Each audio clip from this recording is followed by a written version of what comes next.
Trump's actual support. Keep that in mind. Michigan, Pennsylvania, Wisconsin, as we see numbers there this fall, has that problem been solved? Does it persist? And just for the sake of showing you the state of play right now, this is not a prediction, but if it were to break exactly like this on election day, these states were to go exactly as they look right now. Let me show you what it would do to the electoral map. So you see we have the battlegrounds in gray. If we fill them in based on the current polling average, this is what you would get. That would give Harris 292. That would be enough for the presidency. But remember, we just showed you North Carolina 1/10 of 1 point. Just by getting that, if Trump could get that, he'd be at 262. He'd be one Midwest state away from the presidency. So that's how close it is when you start to look at those battleground averages right now. Now, in terms of tonight, possible implications for the vote in November, this vice presidential debate, let's take a look at the image of each one of these candidates coming to the stage tonight. Favorable, unfavorable. This is our most recent poll. Tim Walz, 40% positive, 33 negative. He is 7 points above water. J.D. Vance, on the other hand, 32 favorable, 45 unfavorable, 13 points underwater. In perspective on that, if you went back 10 presidential elections, takes us all the way back to 1988, only one major party vice presidential nominee has been further underwater than J.D. Vance is right now. That was Dan Quayle in 1992 when he was running for re-election with Bush Sr. And of course, that ticket did go on to lose. All right. Steve, thank you so much. Kate Snow is talking to a group of voters in the city of Pittsburgh in the critical Commonwealth of Pennsylvania. Kate? Yeah, it is critical, isn't it? Thank you, Lester. I've got 6 voters here with me. All of you describe yourselves as somewhat moderates, somewhat in the center, some more than others. I want to start with Rona and Merrill. We've had a lot of news today about Israel and about the attack by Iran. Both of you said you are motivated. You're Jewish, you're Democrats. Both of you registered Democrats, but you're seeing this very differently. Rona, tell me why you're thinking about possibly voting for Donald Trump. Today is not a good day to ask me that, I guess, because today, I'm really thankful, right? Largest barrage of ballistic missiles ever shot at a country in history. And the U.S. supported Israel and shot down missiles along with Jordan and Israel. And so I'm so incredibly thankful for that. And a big Biden fan. Are you still thinking you might vote Republican? I am still undecided. Yes, absolutely. Because I think every day right now is so utterly critical, and watching how this continues to unfold. And what about you, Merrill? And for me, today just verified what I've already felt, that the Biden-Harris administration has been very pro-Israel. Today was really an existential threat for the state of Israel once again. And the United States and the Biden administration, along with Vice President Harris, really stepped up. And You're definitely voting Harris going into tonight's debate. Yes. Let me turn to Claire and Brian. Both of you voted for Trump in 2016 and then went away from Trump in 2020. And now you're both considering former President Trump again, even though I think you said you don't really like J.D. Vance very much. I really don't like either of them very much. I'm looking at something different. I want something different. I'm not really sure where we're going to end up. So maybe tonight you hear something. So maybe if tonight I hear something, it might make up my mind. I'm still kind of up in the air. But Claire, you said to me that you're a little worried if you vote for Trump, you wouldn't be able to. You have to lie to your friends. I think it's hard to vote for anyone. The keyboard killers, no matter which way. You vote, in this town Democratically, and someone's like, well, you voted for this mayor, and then you see something federally, and they say, well, you voted for that president, no matter which side you're on. Brandon, you said that your community, which I think is a predominantly Black community, is more divided right now, more at odds than you've seen it in an election. So it just seems like there is no real middle ground. Everything is radicalized. Everything is extreme, kind of like what she was saying. But more so for my community, being young and African American, it seems like a lot of people come to the topic of politics late, and they're missing nuance. So what they're hearing right now is stirring a lot of passion that's bringing them one way or another. And John, real quick, one word. What do you need to hear tonight? I guess it's just seeing that Waltz is going to support Kamala Harris. I'm pretty much decided that J.D. Vance and Trump are a danger to our democracy. Thank you all so much. I'll send it back to you guys, Lester. All right, Kate, thanks very much. We'll take a break next. just minutes away from tonight's vice presidential debate. We'll show it to you live after this.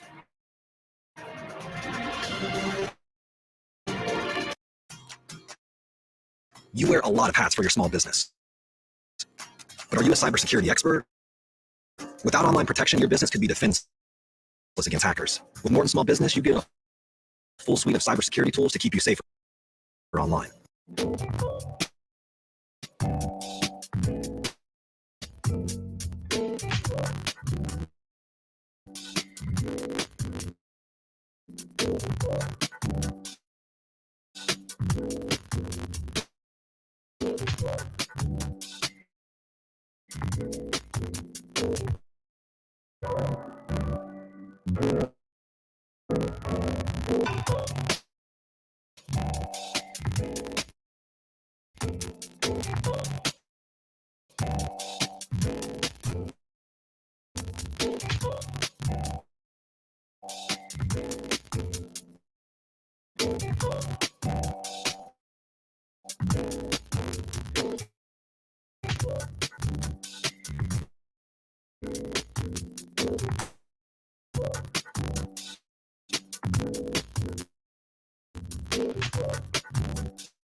Choosing self-destruction. Whatever I had left was gone. The purpose of the industry is to get you to play to extinction. That means until all your money is gone.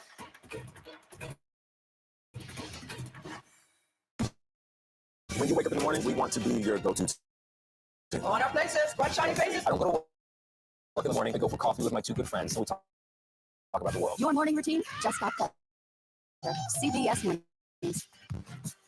Don't miss true crime anytime you want, anywhere you go. With the 48 Hours podcast, real crimes, real lives, real justice. There's some questions that have to be asked and need to be answered. Listen to 48 Hours on Apple Podcasts.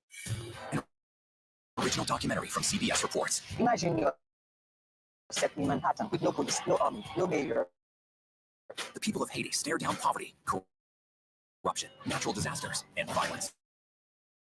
90% of the guns that are used by gangs in Haiti are American guns. But with an unbreakable spirit and eternal optimism. There are days where I cry, but we can't be discouraged. We still believe in Haiti. They're still able to look ahead with hope. Haiti is on the brink of transformation, a radical shift. Nations are coming together and saying things must change. Fighting for Haiti, now streaming on the free CBS News app.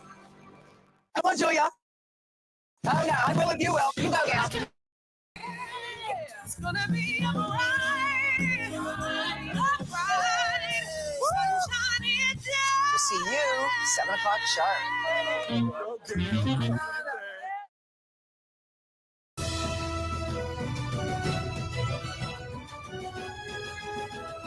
Welcome back to the vice presidential debate coverage on CBS News. Our Ed O'Keefe is ensconced with all of our colleagues in the press corps over there in the room down the aisle from the actual debate location. Ed, we've seen major news the day of a debate before, and we're sure getting it today. Yeah, John, you remember back in 2016 when you hosted the Republican presidential primary debate? And that morning, Antonin Scalia died, and suddenly you had to rip up all the questions and focus on the future of the Supreme Court, which probably hadn't been a top-of-mind concern. Well, look at what's happened in the last few days. It's only October 1, but in essence, we've had some surprises. The intensification of the situation in the Middle East, major storms ravaging the Southeast that are now going to cause some debate over spending and climate change. All of them a reminder that as president, whoever is president, faces all sorts of unexpected challenges that suddenly can crop up. And, it'll be interesting to see tonight exactly how that factors in to the debate. Cecilia? All right, Ed, you don't get to go anywhere. We're going to be checking back in with you when it is all over. And we are now just officially minutes away from the start of this debate. I want to get your final thoughts, Major. I want to start with you because we've been saying so much is on the line tonight. How much of tonight is about the audience of one for J.D. Vance? A considerable amount. President Trump has expectations for J.D. Vance. J.D. Vance knows, as Robert Costa so thoroughly laid out, at age 40, his entire political career is ahead of him. If this ticket does not prevail, the Republican Party will find itself in an uncomfortable and unwelcome and unwanted post-Trump era. What role does J.D. Vance play in that? A considerable amount of that decision will be drawn from what he does tonight. He knows that. In contrast, Governor Walz is 60, 1 year older than Kamala Harris. He does not have any obvious designs on the presidency if Kamala Harris wins and serves out 2 terms. He's there to enhance the ticket as it exists and amplify things on the positive side where and when he can. Very different calculations, very different risk factors for the two.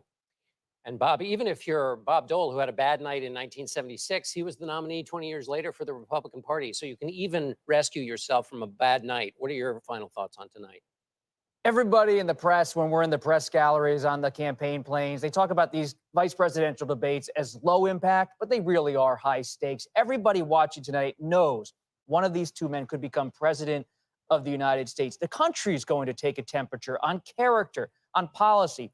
Who are these people who might lead the country? And one of them might be leading the country should a crisis happen, a heartbeat away from the presidency. We live in a time of assassination attempts on the Republican nominee, of political violence, and of aging politicians. So it's no question that one day one of these people could be president. We hope all people live healthy lives and serve full terms, but you never know in American history. That's what the history always tells us. Nancy, the other big event is these incredible floods in North Carolina, which also is a platform for presidents.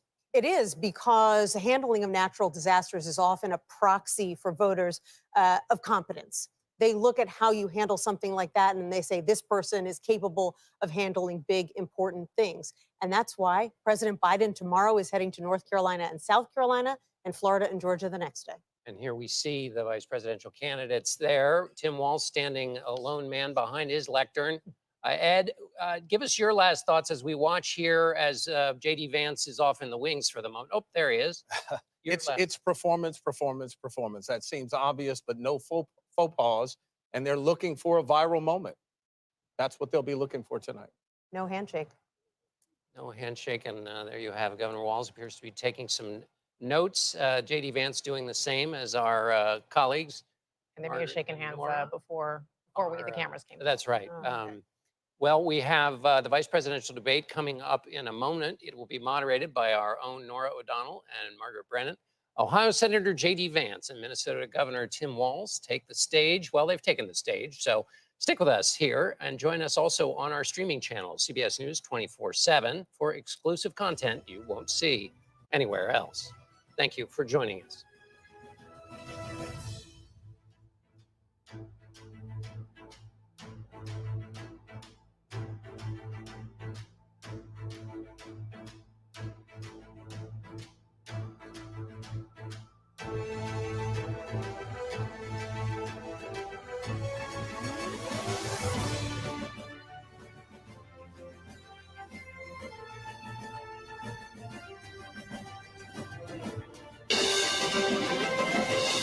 Tonight, with just over a month to go until Election Day, the first and only meeting between the two men who hope to become vice president of the United States. Democratic Governor Tim Walz of Minnesota and Republican Senator J.D. Vance of Ohio. Now, this is likely the final debate of this election cycle, and voting is already underway in 20 states. CBS News polling shows this remains a race either presidential candidate could win. The CBS News vice presidential debate starts now. Fight for every single vote, and we're going to take this country back. And we are ready to continue to build the future together. We're going to turn this whole country red with President Donald J. Trump's leadership. You know what's at the end of this little journey? Kamala Harris as the next president of the United States. This is a CBS News special, live from CBS News headquarters in New York. America Decides, the vice presidential debate. Good evening. I'm Nora O'Donnell, and thank you for joining us for tonight's CBS News vice presidential debate. We want to welcome our viewers on CBS, on other networks here in the U.S. and around the world. We have a consequential night ahead, and our focus is the issues that matter to you, the voter. Let's introduce the candidates. Minnesota's Democratic Governor Tim Walz and Ohio's Republican Senator J.D. Vance tonight meeting for the first time. I'm Margaret Brennan. In order to have a thoughtful and civil debate, these are the rules that both campaigns have agreed to. Questions will be directed at one candidate, who will have 2 minutes to respond.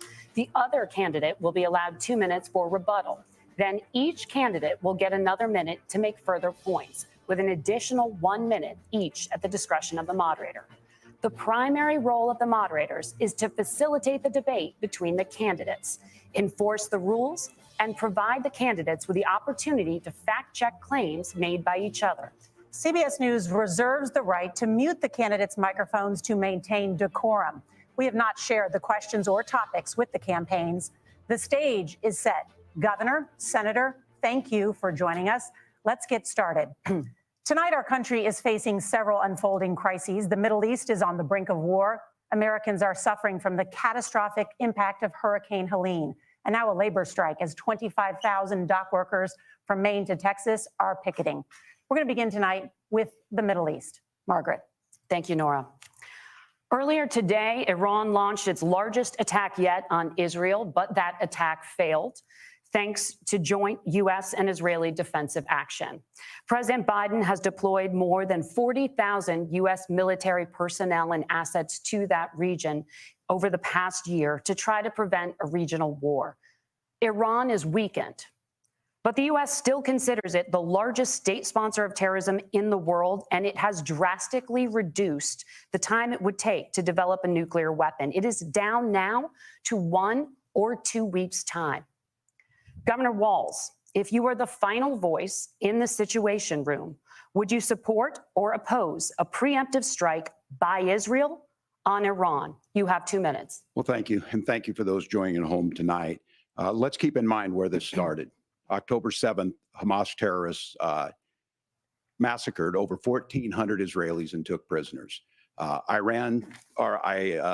Israel's ability to be able to defend itself is absolutely fundamental. Getting its hostages back, fundamental, and ending the humanitarian crisis in Gaza. But the expansion of Israel and its proxies is an absolute fundamental necessity for the United States to have the steady leadership there. You saw it experienced today, where along with our Israeli partners and our coalition, able to stop the incoming attack. But what's fundamental here is that steady leadership is going to matter. It's clear, and the world saw it on that debate stage a few weeks ago. A nearly 80-year-old Donald Trump talking about crowd sizes is not what we need in this moment. But it's not just that. It's those that were closest to Donald Trump that understand how dangerous he is when the world is this dangerous. His chief of staff, John Kelly, said that he was the most flawed human being he'd ever met. And both of his secretaries of defense and his national security advisors said he should be nowhere near the White House. Now, the person closest to them, Donald Trump, said he's unfit for the highest office. That was Senator Vance. What we've seen out of Vice President Harris is we've seen steady leadership. We've seen a calmness that is able to draw on the coalitions to bring them together. Understanding that our allies matter. When our allies see Donald Trump turn towards Vladimir Putin, turn towards North Korea, when we start to see that type of fickleness around holding the coalitions together, we will stay committed. And as the vice president said today we will protect our forces and our allied forces, and there will be consequences. Governor, your time is up. Senator Vance, the same question. Would you support or oppose a preemptive strike by Israel on Iran? You have 2 minutes. So, Margaret, I want to answer the question. First of all, thanks, Governor. Thanks to CBS for hosting the debate. And thanks, most importantly, to the American people who are watching this evening and caring enough about this country to pay attention to this vice presidential debate. I want to answer the question, but I want to actually give an introduction to myself a little bit because I recognize a lot of Americans don't know who either one of us are. I was raised in a working class family. My mother required food assistance for periods of her life. My grandmother required Social Security help to raise me. And she raised me in part because my own mother struggled with addiction for a big chunk of my early life. I went to college on the GI Bill after I enlisted in the Marine Corps and served in Iraq. And so I stand here asking to be your vice president with extraordinary gratitude for this country, for the American dream that made it possible for me to live my dreams. And most importantly, I know that a lot of you are worried about the chaos in the world and the feeling that the American dream is unattainable. I want to try to convince you tonight over the next 90 minutes that if we get better leadership in the White House, if we get Donald Trump back in the White House, the American dream is going to be attainable once again. Now, to answer this particular question, we have to remember that as much as Governor Walz just accused Donald Trump of being an agent of chaos, Donald Trump actually delivered stability in the world, and he did it by establishing effective deterrence. People were afraid of stepping out of line. Iran, which launched this attack, has received over $100 billion in unfrozen assets thanks to the Kamala Harris administration. What do they use that money for? They use it to buy weapons that they're now launching against our allies, and God forbid, potentially launching against the United States as well. Donald Trump recognized that for people to fear the United States, you needed peace through strength. They needed to recognize that if they got out of line, the United States global leadership would put stability and peace back in the world. Now, you asked about a preemptive strike, Margaret, and I want to answer the question. Look, it is up to Israel what they think they need to do to keep their country safe, and we should support our allies wherever they are when they're fighting the bad guys. I think that's the right approach to take with the Israel question. Thank you, Senator. Governor Walz, do you care to respond to any of the allegations? Well, look, Donald Trump was in office. We'll sometimes hear a revisionist history, but when Donald Trump was in office, it was Donald Trump who we had a coalition of nations that had boxed Iran's nuclear program in, the inability to advance it. Donald Trump pulled that program and put nothing else in its place. So Iran is closer to a nuclear weapon than they were before because of Donald Trump's fickle leadership. And when Iran shot down an American aircraft in international airspace, Donald Trump tweeted, because that's the standard diplomacy of Donald Trump. And when Iranian missiles did fall near U.S. troops and they received traumatic brain injuries, Donald Trump wrote it off as headaches. Look, our allies understand that Donald Trump is fickle. He will go to whoever has the most flattery or where it makes sense to him. Steady leadership like you witnessed today, like you witnessed in April. Both Iranian attacks were repelled. Our coalition is strong, and we need the steady leadership that Kamala Harris is providing. Senator Vance, the U.S. did have a diplomatic deal with Iran to temporarily pause parts of its nuclear program, and President Trump did exit that deal. He recently said, just 5 days ago, the U.S. must now make a diplomatic deal with Iran because the consequences are impossible. Did he make a mistake? You have 1 minute. Well, first of all, Margaret, diplomacy is not a dirty word, but I think that's something that Governor Walz just said is quite extraordinary. You yourself just said Iran is as close to a nuclear weapon today as they have ever been. And Governor Walz, you blame Donald Trump. Who has been the vice president for the last 3.5 years? And the answer is your running mate, not mine. Donald Trump consistently made the world more secure. Now, we talk about what the sequence of events that led us to where we are right now, and you can't ignore October the 7th, which I appreciate Governor Walz bringing up. But when did Iran and Hamas and their proxies attack Israel? It was during the administration of Kamala Harris. So Governor Walz can criticize Donald Trump's tweets, but effective, smart diplomacy and peace through strength is how you bring stability back to a very broken world. Donald Trump has already done it once before. Ask yourself at home, when When was the last time, I'm 40 years old, when was the last time that an American president didn't have a major conflict break out? The only answer is during the 4 years that Donald Trump was president.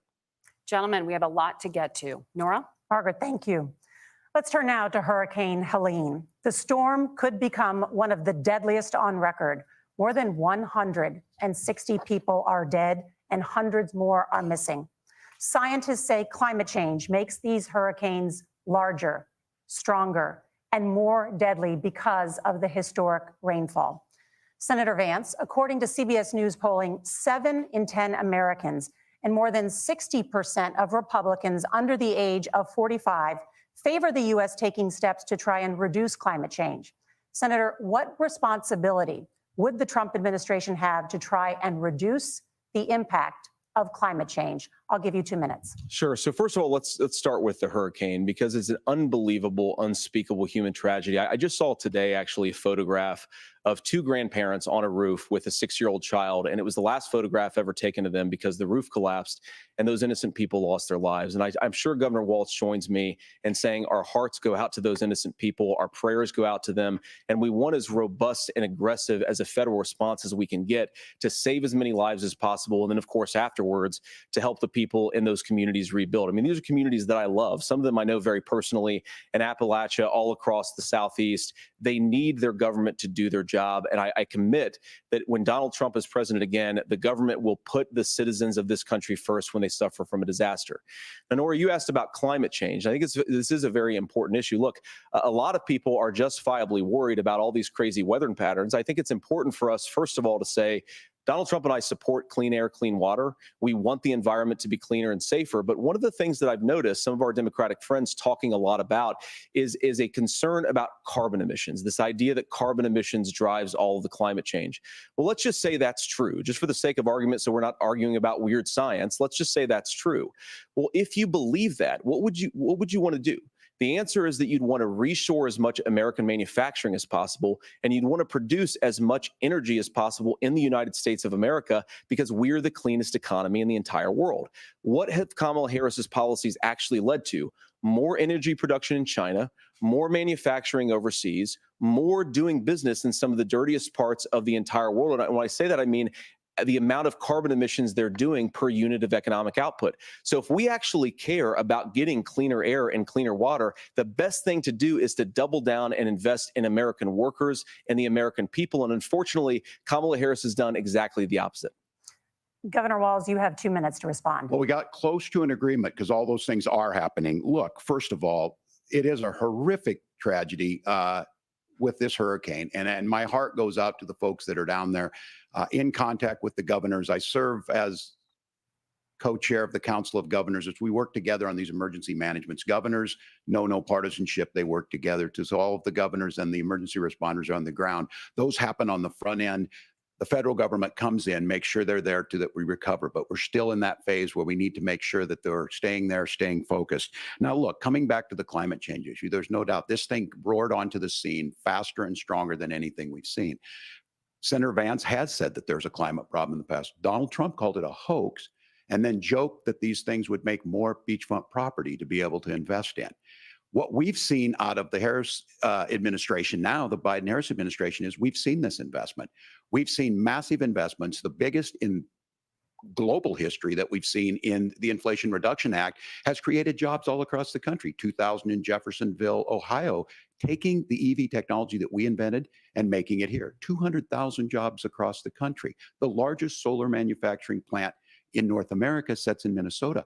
But my farmers know climate change is real. They've seen 500-year droughts, 500-year floods back to back. But what they're doing is adapting, and this has allowed them to tell me, look, I harvest corn, I harvest soybean, and I harvest wind. We are producing more natural gas and more oil at any time than we ever have. We're also producing more clean energy. So the solution for us is to continue to move forward, that climate change is real. Reducing our impact is absolutely critical, but this is not a false choice. You can do that at the same time you're creating the jobs that we're seeing all across the country. That's exactly what this administration has done. We are seeing us becoming an energy superpower for the future, not just the current. And that's what absolutely makes sense. And then we start thinking about how do we mitigate these disasters. Thank you. Senator, I want to give you an opportunity to respond there. The governor mentioned that President Trump has called climate change a hoax. Do you agree? Well, look, what the president has said is that if the Democrats, in particular Kamala Harris and her leadership, if they really believe that climate change is serious, what they would be doing is more manufacturing and more energy production in the United States of America, and that's not what they're doing. So clearly, Kamala Harris herself doesn't believe her own rhetoric on this. If she did, she would actually agree with Donald Trump's energy policies. Now, something Governor Walz said I think is important to touch upon, because when we talk about clean energy, I think that's a slogan that often the Democrats will use here. And I'm talking, of course, about the Democratic leadership. And the real issue is that if you're spending hundreds of millions or even billions of dollars of American taxpayer money on solar panels that are made in China, number one, you're going to make the economy dirtier. We should be making more of those solar panels here in the United States of America. Some of them are, Tim, but a lot of them are being made overseas in China, especially the components that go into those solar panels. So if you really want to make the environment cleaner, you've got to invest in more energy production. We haven't built a nuclear facility, I think, one in the past 40 years. Senator. Natural gas, we got to invest more in it. Kamala Harris has done the opposite. That's raised energy prices and also meant that we're doing Senator, worse by your the time climate. is up. Governor, would you like to respond? Well, look, we're producing more natural gas than we ever have. There's no moratorium on that. We're producing more oil, but the folks know, and like I said, again, these are not liberal folks. These are not folks that are Green New Deal folks. These are farmers that have been drought one year, massive flooding the next year. They understand that it makes sense. Look, our number one export cannot be topsoil from erosion from these massive storms. We saw it in Minnesota this summer.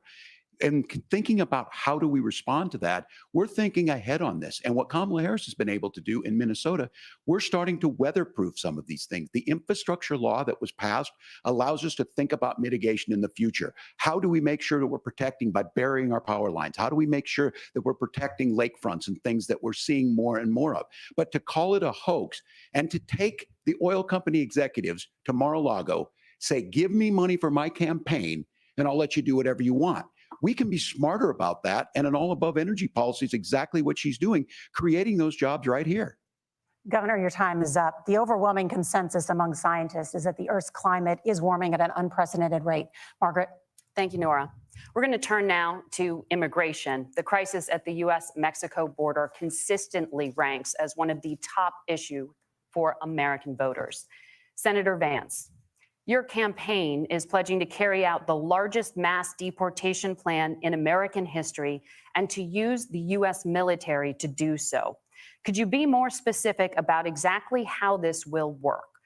For example, would you deport parents who have entered the U.S. illegally and separate them from any of their children who were born on U.S. soil? You have 2 minutes. So first of all, Margaret, before we talk about deportations, we have to stop the bleeding. We have a historic immigration crisis because Kamala Harris started and said that she wanted to undo all of Donald Trump's border policies.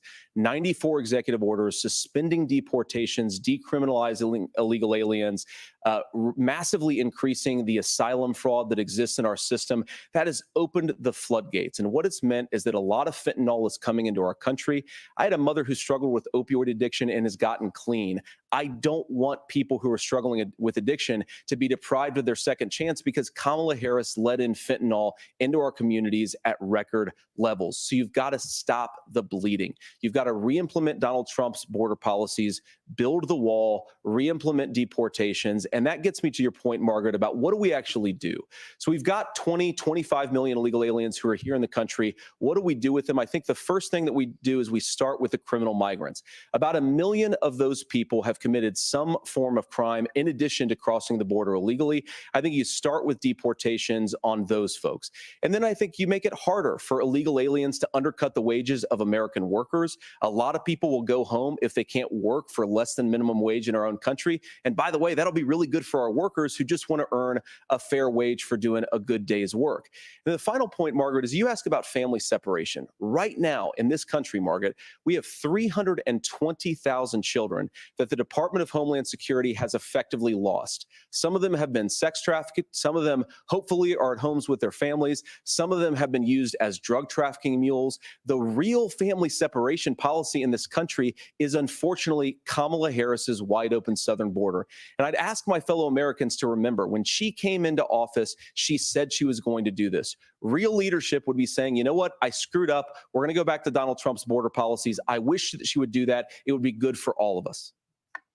Governor, do you care to respond to any of those specific allegations, including that the vice president is, quote, letting in fentanyl and using kids as drug mules, among other things regarding children? The drug mule is not true, but I will say about this, about the fentanyl, because this is a crisis of this, the opioid crisis. And the good news on this is the last 12 months saw the largest decrease in opioid deaths in our nation's history, 30% decrease in Ohio, but there's still more work to do.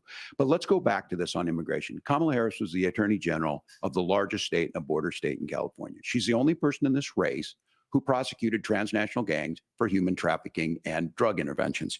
But look, we all want to solve this. Most of us want to solve this, and that is the United States Congress. That's the Border Patrol agents. That's the Chamber of Commerce. That's most Americans out here. That's why we had the fairest and the toughest bill on immigration that this nation's seen.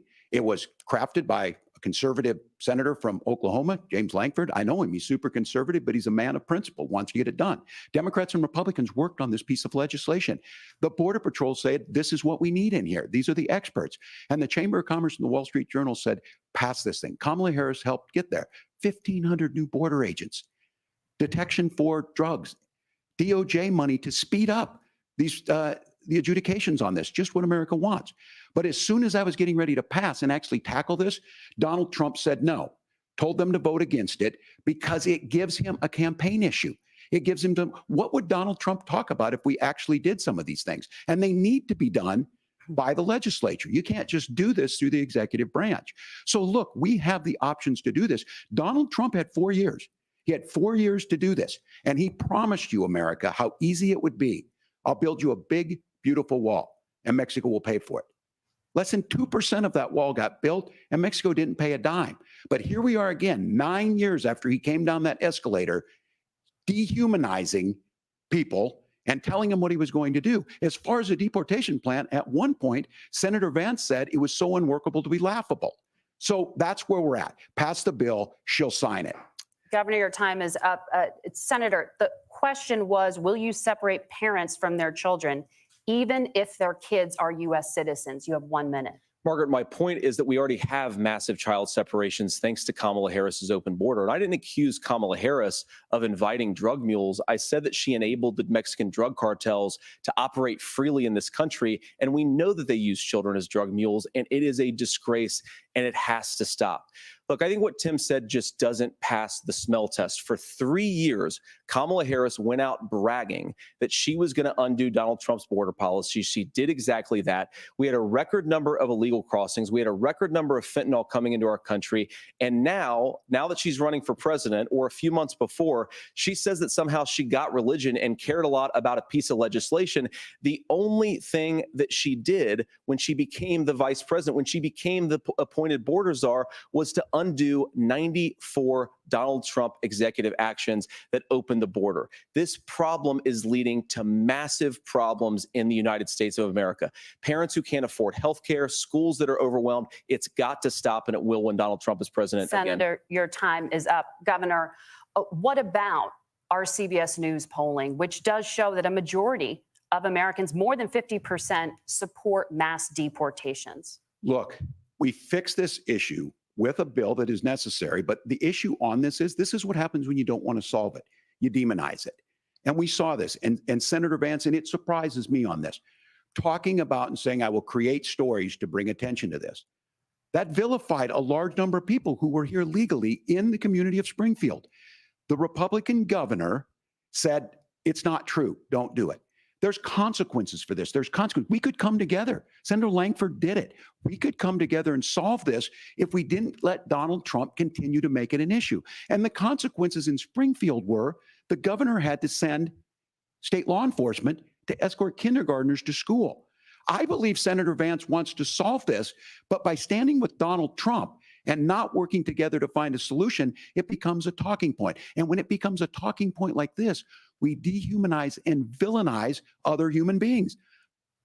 Tim, Governor, Governor, your time is up. Senator, I'll give you 1 minute, but let me just ask you the question first. The governor has made the point, and I think as a sitting lawmaker, you know that Congress controls the purse strings and any funding. So you have said repeatedly that Donald Trump would, through executive action, solve this. Do you disagree that Congress controls the purse strings and would need to support many of the changes that you would actually want to implement? You have 1 minute. Look, Margaret, first of all, the gross majority of what we need to do at the southern border is just empowering law enforcement to do their job. I've been to the southern border more than our borders are. Kamala Harris has been. And it's actually heartbreaking because the Border Patrol agents, they just want to be empowered to do their job. Of course, additional resources would help, but most of this is about the president and the vice president empowering our law enforcement to say, if you try to come across the border illegally, you've got to stay in Mexico, you've got to go back through proper channels. Now, Governor Walz brought up the community of Springfield, and he's very worried about the things that I've said in Springfield. Look, in Springfield, Ohio, and in communities all across this country, you've got schools that are overwhelmed. You've got hospitals that are overwhelmed. You have got housing that is totally unaffordable because we brought in millions of illegal immigrants to compete with Americans for scarce homes. The people that I'm most worried about in Springfield, Ohio, are the American citizens who have had their lives destroyed by Kamala Harris's open border. It is a disgrace, Tim. And I actually think, I agree with you. I think you want to solve this problem, but I don't think that Kamala Harris does. Senator, your time is up. Governor, you have 1 minute to respond. Yeah, well, it is law enforcement that asked for the bill. They helped craft it. They're the ones that supported it. That's because they know we need to do this. Look, this issue of continuing to bring this up, of not dealing with it, of blaming migrants for everything. On housing, we could talk a little bit about Wall Street speculators buying up housing and making them less affordable, but it becomes a blame. Look, this bill also gives the money necessary to adjudicate. I agree. It should not take 7 years for an asylum claim to be done. This bill gets it done in 90 days. Then you start to make a difference in this and you start to adhere to what we know, American principles. I don't talk about my faith a lot, but Matthew 25:40 talks about, to the least amongst us, you do unto me. I think that's true of most Americans. They simply want order to it. This bill does it. It's funded. It's supported by the people who do it. And it lets us keep our dignity about how we treat other people. Thank you, Governor. And just to clarify for our viewers, Springfield, Ohio does have a large number of Haitian migrants who have legal status, temporary protected status. Well, Nora? Margaret, but Thank you, Senator. We have so much to get to. Margaret, Thank I you, think it's Nora. important We're because going to turn now to the debate- economy. Thank Margaret, you. the rules were that The you guys weren't economy, going to we're- fact check. And since you're fact checking me, I think it's important to say what's actually going on. So there's an application called the CBP One app, where you can go on as an illegal migrant, apply for asylum or apply for parole, and be granted legal status at the wave of a Kamala Harris open border wand. That is not a person coming in, applying for a green card and waiting for 10 years. That Thank is you, the Senator. facilitation of illegal immigration, Margaret, by Thank our you, own Senator, for leadership. describing the legal process. We have so much to get to, Senator. Those We have laws so have been on much. the books since 1990. Thank you, gentlemen. The We CBP want to One have, app has not been on the books since 1990. It's something that Kamala Harris created, Margaret. gentlemen, the audience can't hear you because your mics are cut. We have so much we want to get to. Thank you for explaining the legal process. Nora? Thank you, Margaret. The economy is a top concern for voters. Each of your campaigns has released an economic plan. So let's talk about the specifics. Governor Walz, Vice President Harris unveiled a plan that includes billions in tax credits for manufacturing, housing, and a renewed child tax credit. The Wharton School says your proposals will increase the nation's deficit by $1.2 trillion. How would you pay for that without ballooning the deficit? Governor, I'll give you 2 minutes. Yeah, thank you. And Kamala Harris and I do believe in the middle class because that's where we come from. We both grew up in that. We understand. So those of you out there listening tonight, you're hearing a lot of stuff back and forth, and it's good. It's healthy. That's what this is supposed to happen. You should be listening. How's this going to impact me? The bold forward plan that Kamala Harris put out there is talking about this housing issue. The one thing is there's 3 million new houses proposed under this plan with down payment assistance on the front end to get you in a house. A house is much more than just an asset to be traded somewhere. It's foundational to where you're at. And then making sure that the things you buy every day, whether they be prescription drugs or other things, that there's fairness in that. Look, the $35 insulin is a good thing, but it costs $5 to make insulin. They were charging $800 before this law went into effect. As far as the housing goes, I've seen it in Minnesota. 12% more houses in Minneapolis, prices went down on rent 4%. It's working. And then making sure tax cuts go to the middle class. $6,000 child tax credit, we have one in Minnesota, reduces childhood poverty by 1/3. We save money in the long run, and we do the right thing for families. And then getting businesses off the ground. The law as it stands right now is $5,000 tax credit for small business, increasing that to $50,000. Now, this is a philosophical difference between us. Donald Trump made a promise, and I'll give you this, he kept it. He took folks to Mar-a-Lago, said, you're rich as hell, I'm gonna give you a tax cut. He gave the tax cuts that predominantly went to the top class. What happened there was an $8 trillion increase in the national debt, the largest ever. Now he's proposing a 20% consumption or sales tax on everything we bring in. Everyone agrees, including businesses, it would be destabilizing it, it would increase inflation and potentially lead to a recession. Look, this is simple for you. Where are we going? Kamala Harris has said to do the things she wants to do, we'll just ask the wealthiest to pay their fair share. When you do that, our system works best, more people are participating in it, and folks have the things that they need. Senator, I want to give you a moment to respond on that. But similarly, the Wharton School has done an analysis of the Trump plan and says it would increase the nation's deficit by $5.8 trillion. My question is the same for you. How do you pay for all that without ballooning the deficit? I'll give you 2 minutes. Well, first of all, you're going to hear a lot from Tim Walz this evening, and you just heard it in the answer. A lot of what Kamala Harris proposes to do, and some of it, I'll be honest with you, it even sounds pretty good. Here's what you won't hear, is that Kamala Harris has already done it. Because she's been the vice president for 3.5 years. She had the opportunity to enact all of these great policies. And what she's actually done instead is drive the cost of food higher by 25%, drive the cost of housing higher by about 60%. Open the American southern border and make middle-class life unaffordable for a large number of Americans. If Kamala Harris has such great plans for how to address middle-class problems, then she ought to do them now. Not when asking for a promotion, but in the job the American people gave her 3.5 years ago. And the fact that she isn't tells you a lot about how much you can trust her actual plans. Now, Donald Trump's economic plan is not just a plan, but it's also a record. A lot of those same economists attack Donald Trump's plans, and they have PhDs, but they don't have common sense and they don't have wisdom, because Donald Trump's economic policies delivered the highest take-home pay in a generation in this country, 1.5% inflation, and to boot, peace and security all over the world. So when people say that Donald Trump's economic plan doesn't make sense, I say, look at the record. He delivered rising take-home pay for American workers.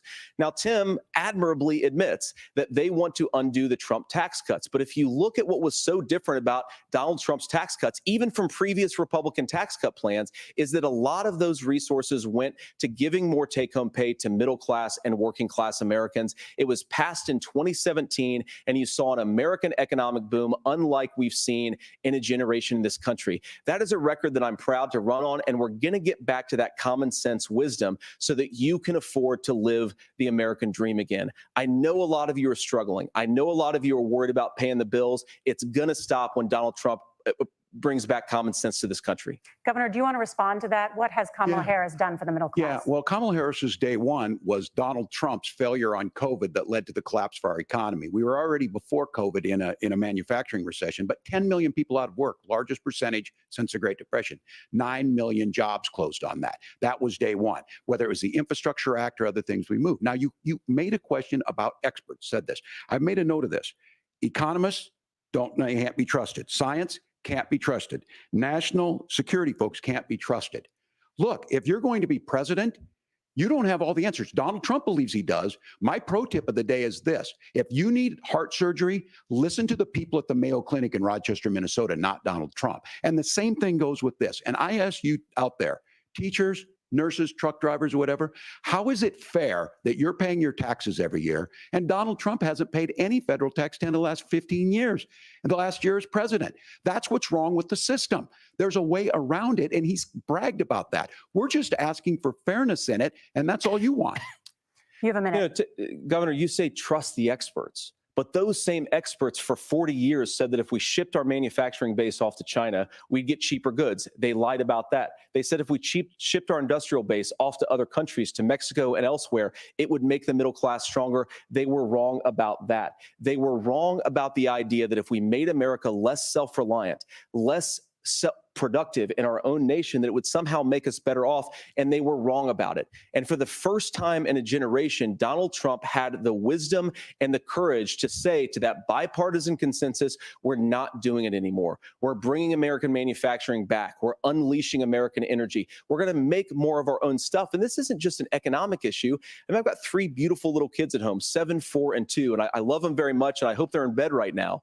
But look, so many of the drugs, the pharmaceuticals that we put in the bodies of our children are manufactured by nations that hate us. This has to stop. And we're not going to stop it by listening to experts. We're going to stop it by listening to common sense wisdom, which is what Donald Trump governed on. Senator, your time is up. Governor Walz, can you address that? I mean, voters say they trust Donald Trump on the economy more. Why? Well, if you're listening tonight and you want billionaires to get tax cuts, you heard what the numbers were. Look, I'm a union guy on this. I'm not a guy who wanted to ship things overseas, but I understand that, look, we produce soybeans and corn. We need to have fair trading partners. That's something that we believe in. I think the thing that most concerns me on this is Donald Trump was the guy who created the largest trade deficit in American history with China. So the rhetoric is good. Much of what the senator said right there, I'm in agreement with him on this. I watched it happen too. I watched it to my communities, and we talked about that. But we had people undercutting the right to collectively bargain. We had right to work states made it more difficult. We had companies that were willing to ship it over, and we saw people profit.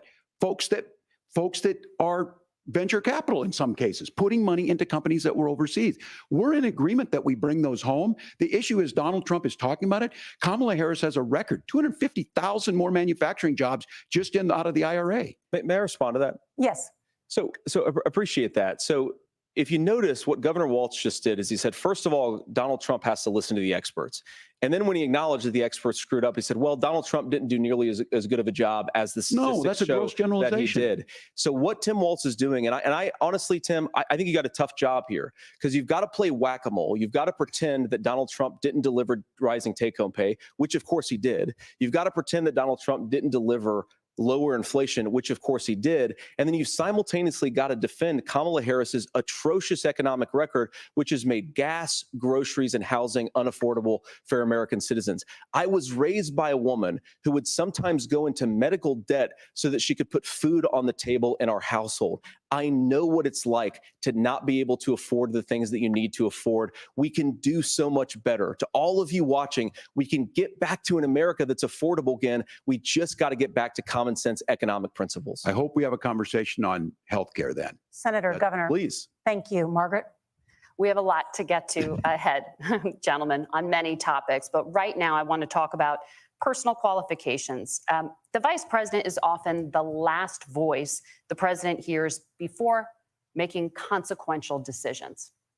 We want to ask you about your leadership qualities. Governor Walz, you said you were in Hong Kong during the deadly Tiananmen Square protests in the spring of 1989. But Minnesota Public Radio and other media outlets are reporting that you actually didn't travel to Asia until August of that year. Can you explain that discrepancy? Yeah, well, and to the folks out there who didn't get at the top of this, look, I grew up in small rural Nebraska, town of 400, town that you rode your bike with your buddies till the streetlights come on, and I'm proud of that service. I joined the National Guard at 17, worked on family farms, and then I used the GI Bill to become a teacher, passionate about it, a young teacher. My first year out, I got the opportunity in the summer of '89 to travel to China. 35 years ago, be able to do that. I came back home and then started a program to take young people there. We would take basketball teams, we would take baseball teams, we would take dancers, and we would go back and forth to China. The issue for that was to try and learn. Now, look, my community knows who I am. They saw where I was at. They look, I will be the first to tell you, I have poured my heart into my community. I've tried to do the best I can, but I've not been perfect. And I'm a knucklehead at times, but it's always been about that. Those same people elected me to Congress for 12 years.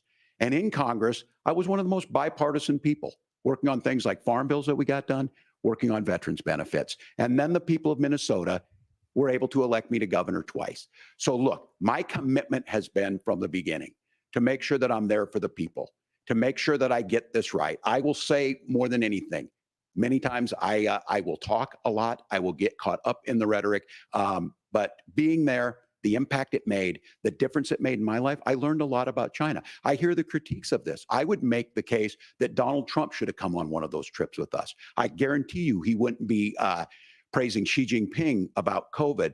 And I guarantee you he wouldn't start a trade war that he ends up losing. So this is about trying to understand the world. It's about trying to do the best you can for your community. And then it's putting yourself out there and letting your folks understand what it is.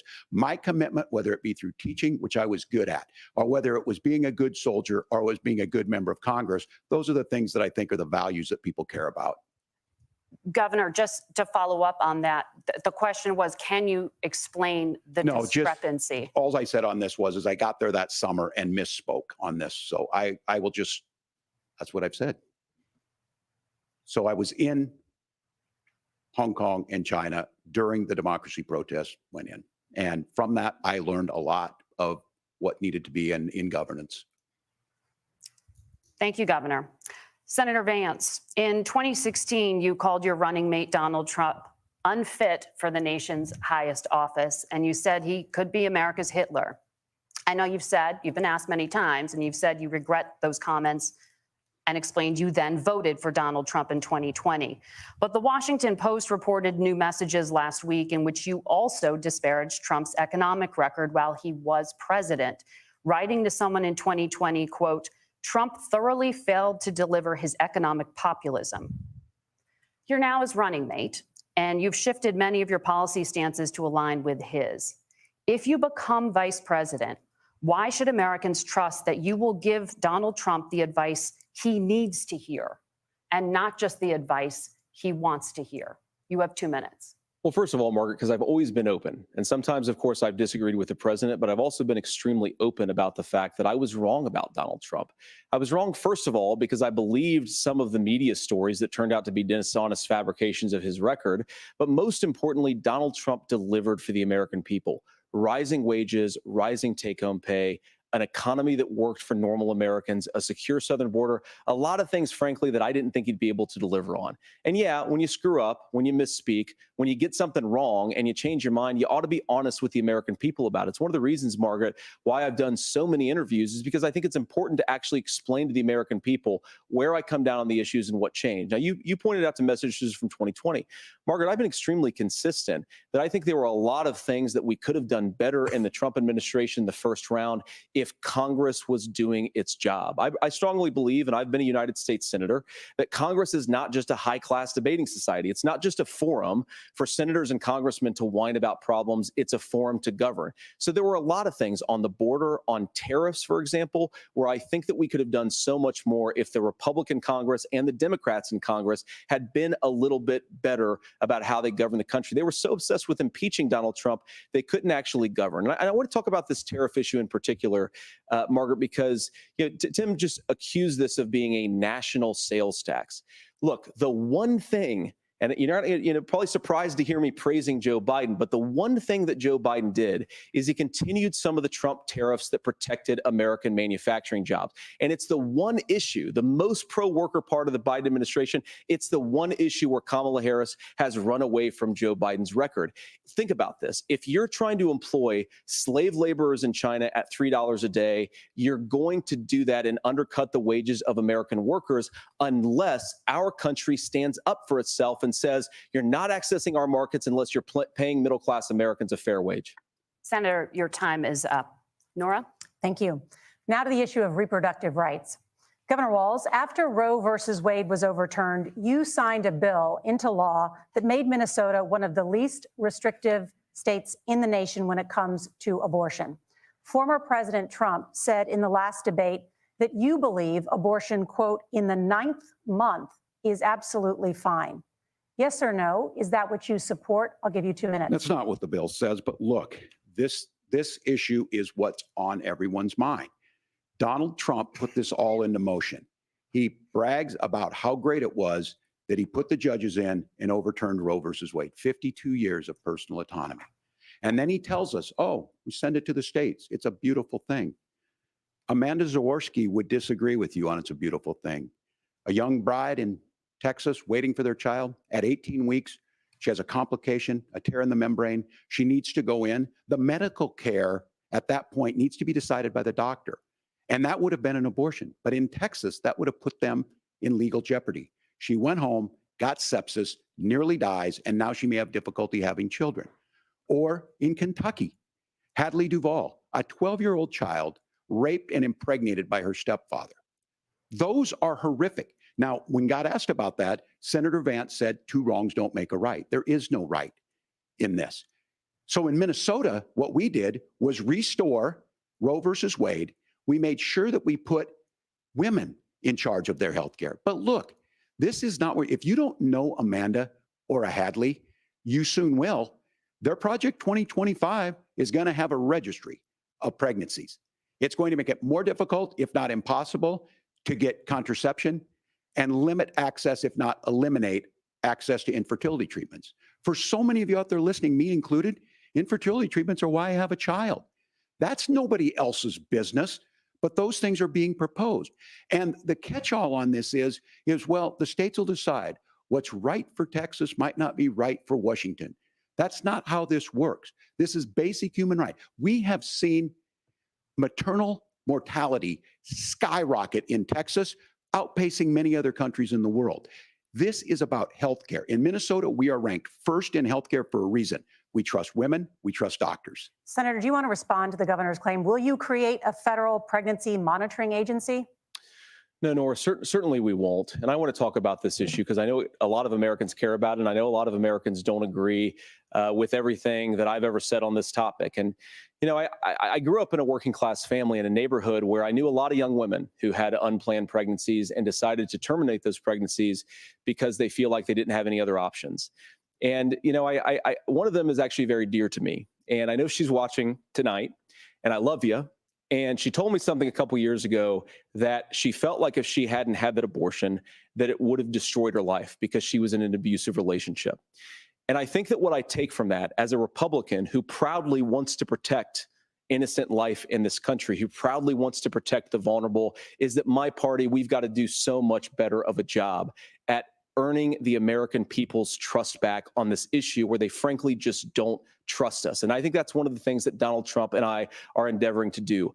I want us as a Republican Party to be pro-family in the fullest sense of the word. I want us to support fertility treatments. I want us to make it easier for moms to afford to have babies. I want it to make it easier for young families to afford a home so they can afford a place to raise that family. And I think there's so much that we can do on the public policy front just to give women more options.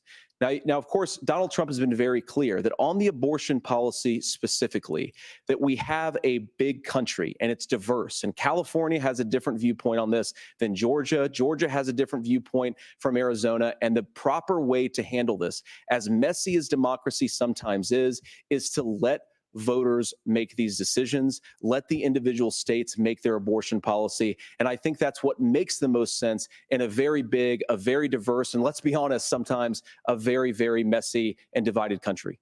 Governor, would you like to respond and also answer the question about restrictions? Yeah, well, the question got asked and Donald Trump made the accusation that wasn't true about Minnesota. Well, let me tell you about this idea that there's diverse states. There's a young woman named Amber Thurman. She happened to be in Georgia, a restrictive state. Because of that, she had to travel a long distance to North Carolina to try and get her care. Amber Thurman died in that journey back and forth. The fact of the matter is, how can we as a nation say that your life and your rights, as basic as the right to control your own body, is determined on geography? There's a very real chance had Amber Thurman lived in Minnesota, she would be alive today. That's why the restoration of Roe versus Wade. When you listen to Vice President Harris talk about this subject and you hear me talk about it, you hear us talking exactly the same. Donald Trump is trying to figure out how to get the political right of this. I agree with a lot of what Senator Vance said about what's happening. His running mate, though, does not, and that's the problem. Governor, your time is up. Senator, let me ask you about that. He mentioned, it was, I think, referring to a national ban. In the past, you have supported a federal ban on abortion after 15 weeks. In fact, you said if someone can't support legislation like that, quote, you are making the United States the most barbaric pro-abortion regime anywhere in the entire world. My question is, why have you changed your position? Well, Nora, first of all, I never supported a national ban. I did when I was running for Senate in 2022 talk about setting some minimum national standard. For example, we have a partial birth abortion ban in place in this country at the federal level. I don't think anybody's trying to get rid of that, or at least I hope not, though I know that Democrats have taken a very radical pro-abortion stance. But Nora, one of the things that changed is in the state of Ohio, we had a referendum in 2023, and the people of Ohio voted overwhelmingly, by the way, against my position. And I think that what I learned from that, Nora, is that we've got to do a better job at winning back people's trust. So many young women would love to have families. So many young women also see an unplanned pregnancy as something that's going to destroy their livelihood, destroy their education, destroy their relationships. And we have got to earn people's trust back. And that's why Donald Trump and I are committed to pursuing pro-family policies, making childcare more accessible, making fertility treatments more accessible, because we've got to do a better job at that. And that's what real leadership is. Governor, your response. I'm going to respond on the pro-abortion piece of that. No, we're not. We're pro-women. We're pro-freedom to make your own choice. We know what the implications are to not be that. Women having miscarriages, women not getting the care, physicians feeling like they may be prosecuted for providing that care. And as far as making sure that we're educating our children and giving them options, Minnesota's a state with one of the lowest teen pregnancy rates. We understand that too. We know that the options need to be available, and we make that true.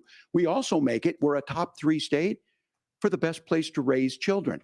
But these two things, to try and say that we're pro-children, but we don't like this, or you guys are pro-abortion, that's not the case at all.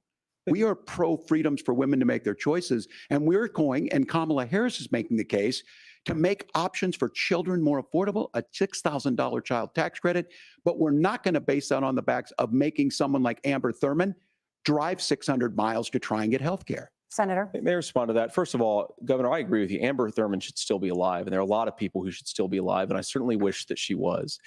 And maybe you're free to disagree with me on this and explain this to me, but as I read the Minnesota law that you signed into law, the statute that you signed into law, it says that a doctor who presides over an abortion where the baby survives, the doctor is under no obligation to provide life-saving care to a baby who survives a botched late-term abortion. That is, I think, That's whether not you're true. pro-choice or That's not how the law pro-abortion, is. that is fundamentally barbaric. And that's why I use that word, Nora, is because some of what we've seen, do you want to force Catholic hospitals to perform abortions against their will? Because Kamala Harris has supported suing Catholic nuns to violate their freedom of conscience. We can be a big and diverse country where we respect people's freedom of conscience and make the country more pro-baby and pro-family. But please. Yes, Governor, please respond. Look, this is one where there's always something there. This is a very simple proposition. These are women's decisions to make about their healthcare decisions, and the physicians who know best when they need to do this. Trying to distort the way a law is written to try and make a point, that's not it But at all. what was I wrong This about, was- Governor? Please tell me, what was I that, wrong that about? is not the way the law is written. Look, I've given But this, how? I've given this advice on a lot of things, that getting involved, getting engaged, that's been misread, and it was fact-checked at the last debate. But the point on this is there's a continuation of these guys to try and tell women or to get involved. I use this line on this, just mind your own business on this. Things worked best when Roe versus Wade was in place. When we do a restoration of Roe, that works best. That doesn't preclude us from increasing funding for children. It doesn't increase us from making sure that once that child's born, like in Minnesota, they get meals, they get early childhood education, they get health care. So the hiding behind we're going to do all these other things when you're not proposing them in your budget, Kamala Harris is proposing them. She's proposing all those things to make life easier for families. I asked a specific question, Governor. You gave me a slogan as a response. It's not the case. It's not true. That's not what the law says. So they fact-checked it with President Trump. Gentlemen, there's a lot to discuss. We have to move on, and we're going to be right back with much more of the CBS News vice presidential debate in just a moment.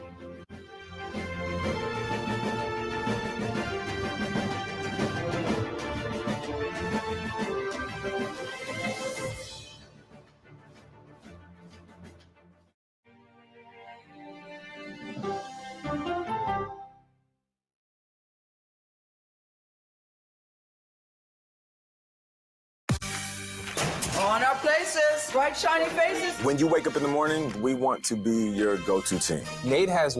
We've got passion, we've got determination. Like, and if we set our sights on something, you better believe it's happening. We always felt like our content was all about entertainment and being fun, but there was also this, sort of professional business side. One of the things that we knew was basically essential was getting our own website, so people would actually see. Let your celebration begin with Spark Liquor Outlet, your first Liberian-owned liquor store in the city of Brooklyn Park, Minnesota. They have everything that you need to set that special occasion or bride. For your next party or group get-together with friends, visit Park Liquor Outlet. We have great selection of beer, wine, gin, and many more at affordable prices. Our customer service will make you always want to come back. We are open Monday to Saturday, 9 a.m. to 10 p.m. and Sunday, 9 a.m. until 6 p.m. Park Liquor Outlet, your one-stop celebration store. We are located at 6315 Zine Avenue North, Brooklyn Park, Minnesota. Visit us today and feel the difference.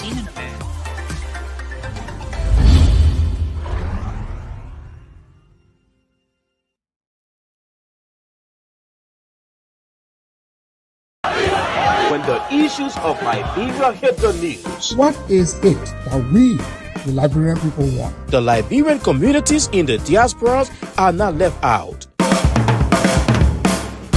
That's why Diaspora Talk is back on your screens on KMTV. In fact, the United Party is not cohesive. Be it social, political, economic, and other issues affecting Liberia and the diaspora Liberian communities. I did not expect to even make it to Hollywood. Joan Cyrus McGee and Nathan Charles every Monday, Wednesday, and Friday, 12 p.m. Central Standard Time, live on KMTV, Facebook, and YouTube. I want to be arrested in the midst of my people. As they discuss the issues, blend the voices from Liberia and the diaspora Liberian communities. The Liberian Business Association in the diaspora should be used as a vehicle for economic development in Liberia because no country can develop without a diaspora impact. For sponsorship, call cell numbers 612-806-5896, 816-433-3979, or better still, email us at usakmtv@gmail.com. Diaspora Talk, come this out.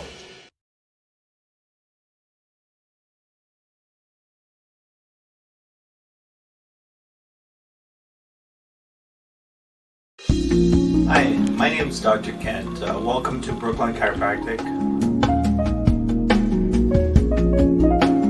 Come to Brooklyn Chiropractic if you're having any back or neck pain. Especially, we specialize in treating people in auto and work-related injuries. So we've been established here in Brooklyn Center for the last 14 years. And one of the pleasures that I have is helping out in the community. We've sponsored a lot of events throughout the years in the community, and we really appreciate being a part of the community. So if you're experiencing any pain, give us a try. If you want a drug-free way to get better. Thank you.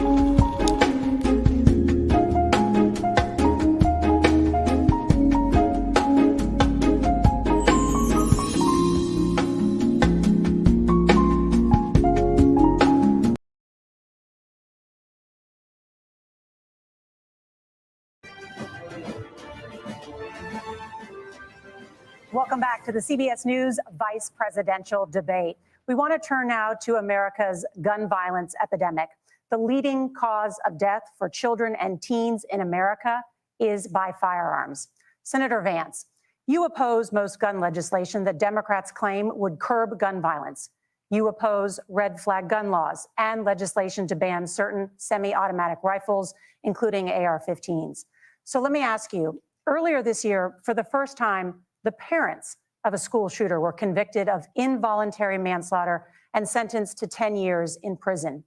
Do you think holding parents responsible could curb mass shootings? I'll give you 2 minutes. Yeah, well, Nora, on that particular case, I don't know the full details, but I certainly trust local law enforcement and local authorities to make those decisions. I think in some cases the answer is going to be yes, and in some cases the answer is going to be no. And the details really matter here, of course. For example, if a kid steals a gun, that's going to be different than if a parent hands over a gun knowing that their kid is potentially dangerous. But look, I want to just sort of speak as a father of 3 beautiful little kids, and our oldest is now in 2nd grade.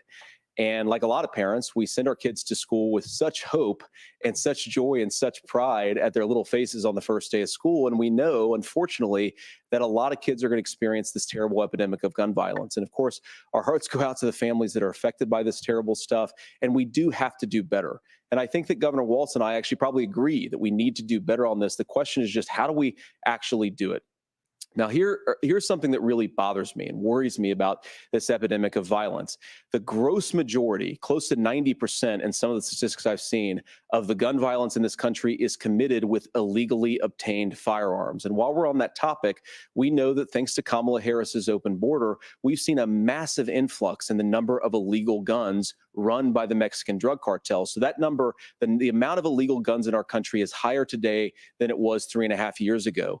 But what do we do about the schools? What do we do to protect our kids? And I think the answer is, and I say this not loving the answer, because I don't want my kids to go to school in a school that feels unsafe or where there are visible signs of security. But I unfortunately think that we have to increase security in our schools. We have to make the doors lock better. We have to make the doors stronger. We've got to make the windows stronger. And of course, we've got to increase school resource officers, because the idea that we can magically wave a wand and take guns out of the hands of bad guys, it just doesn't fit with recent experience. So we've got to make our schools safer. And I think we've got to have some common sense bipartisan solutions for how to do that.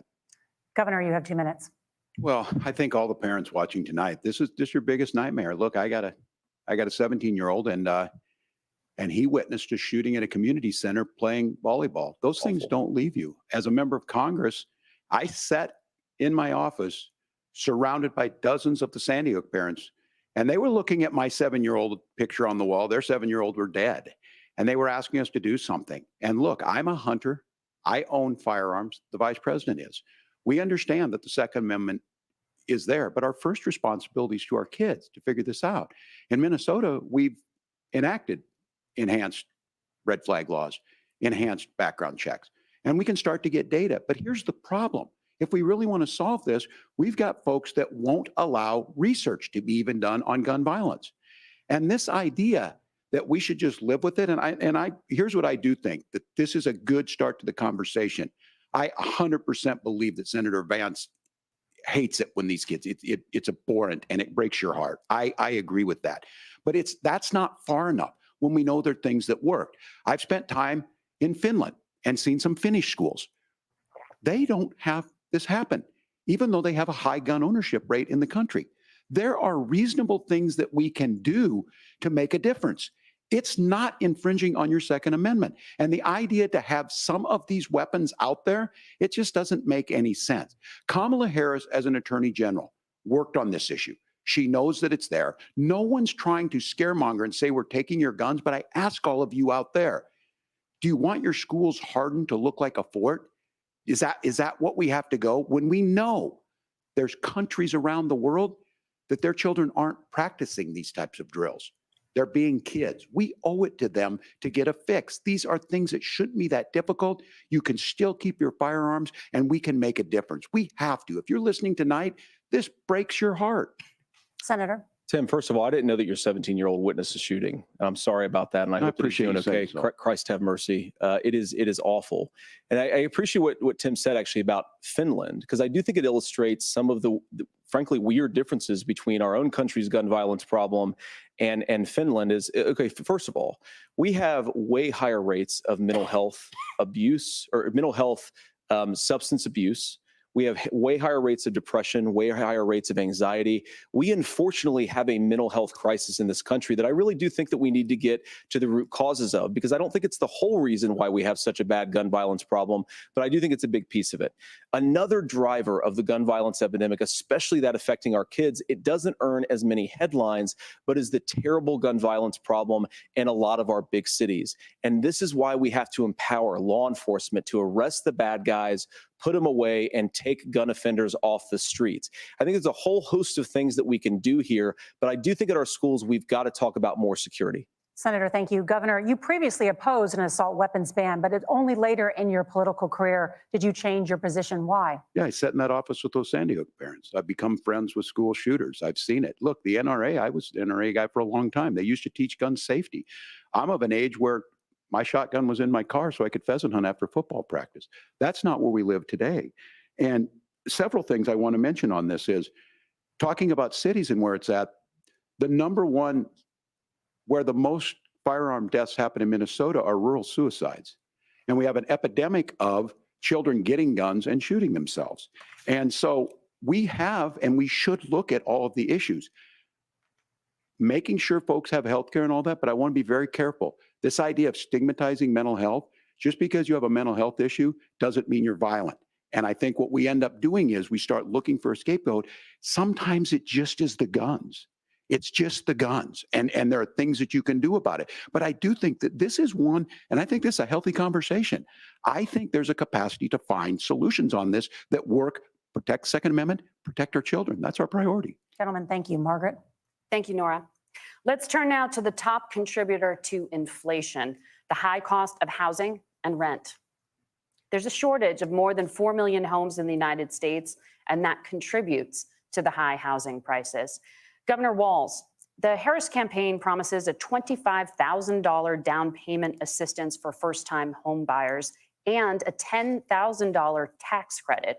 They also promise to build 3 million new homes. Where are you building these homes, and won't handing out that kind of money just drive up prices higher? No, it's not handing out. We have, first, let me say this issue of housing, and I think those of you listening on this, the problem we've had is that we've got a lot of folks that see housing as another commodity. It can be bought up, it can be shifted, it can be moved around. Those are not folks living in those houses. Those of you listening tonight, that house is a big deal. I bought and owned one house in my life. My mom still lives in the house where I was. And when I think of a house, I'm thinking of Christmas services after midnight mass where you go with your family. We need to make it more affordable. And one of the things, as I said, this program that the Vice President is pushing forward and bringing a new way of approaching this is something we're doing in Minnesota from that lead. We in the state invested in making sure our housing was the biggest investment that we'd ever made in housing. It starts to make it easier. We cut some of the red tape. Local folks, look, we can't do it at the federal level, but local folks make it easier to build those homes. And then that down payment assistance. I can tell all of you out there, certainly for me, using the GI Bill was one thing, but a veteran's home loan, the big thing about a veteran's home loan is you don't have to pay the down payment. Those are things that make it there. Now, look, you're going to pay it back and you're going to pay your mortgage. Those are things that we know in the long run, the appreciated value, the generational wealth that's created from it. And I will give Minneapolis an example. Minneapolis is the one city where we've seen the lowest inflation rates. We've seen a 12% increase in stock because we put some of these things in, and we're implementing a state program to make sure we give some of that down payment assistance. We get it back from people because here's what we know. People with stable housing end up with stable jobs. People with stable housing have their kids able to get to school. All of those things in the long run end up saving our money. And that's the thing that I think we should be able to find some common ground in, but we can't blame immigrants for the only reason. That's not the case that's happening in many cities. The fact of the matter is that we don't have enough naturally affordable housing, but we can make sure that the government's there to help kickstart it, create that base. Governor, your time is up. Senator Vance, as far as your campaign's position, the promise is to seize federal lands to build homes, remove regulation, provide tax breaks, and cut back on immigration, which you say pushes up prices. Where are you going to build all the new homes you're promising, and what part of any of this plan will provide immediate relief? You have 2 minutes. Well, first of all, Tim just said something that I agree with. We don't want to blame immigrants for higher housing prices, but we do want to blame Kamala Harris for letting in millions of illegal aliens into this country, which does drive up costs, Tim. 25 million illegal aliens competing with Americans for scarce homes is one of the most significant drivers of home prices in the country. It's why we have massive increases in home prices that have happened right alongside massive increases in illegal alien populations under Kamala Harris's leadership. Now, Tim just mentioned a bunch of ideas.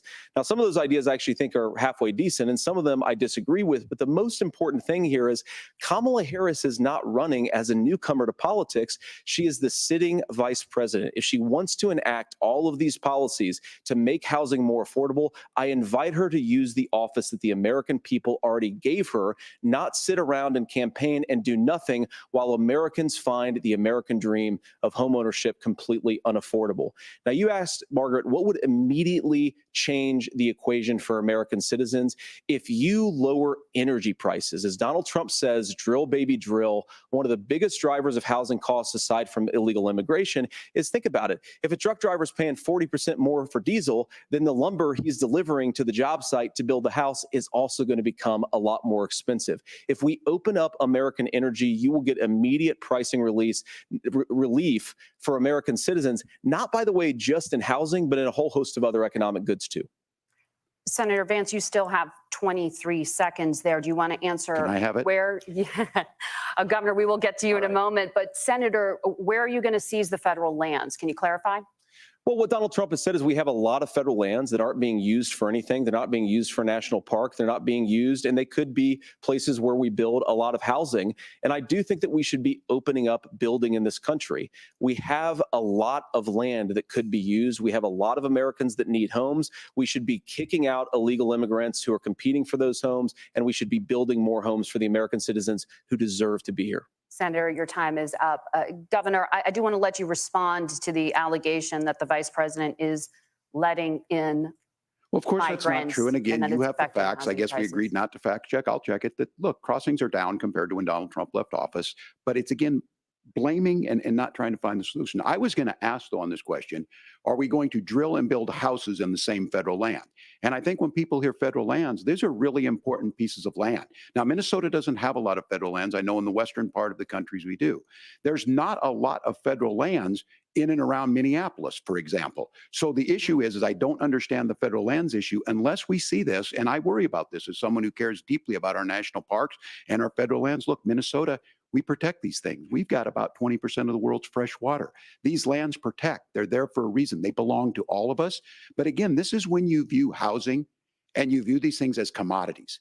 Like, there's a chance to make money here. Let's take this federal land and let's sell it to people for that. I think there's better ways to do this. We've seen it in Minnesota. We're able to refurbish some of these houses. We're able to make some investments. That gets people in. And I'm still on the fact on this. Economists, Senator Vance, you said you don't like the economists. Which economists are saying that it is immigrants that's adding to the cost? Governor, your time is up. But Senator, on that point, I'd like for you to clarify. There are many contributing factors to high housing costs. What evidence do you have that migrants are part of this problem? Well, there's a Federal Reserve study that we're happy to share after the debate. We'll put it up on social media, actually, that really drills down on the connection between increased levels of migration, especially illegal immigration, and higher housing prices. Now, of course, Margaret, that's not the entire driver of higher housing prices. It's also the regulatory regime of Kamala Harris. Look, we are a country of builders. We're a country of doers. We're a country of explorers.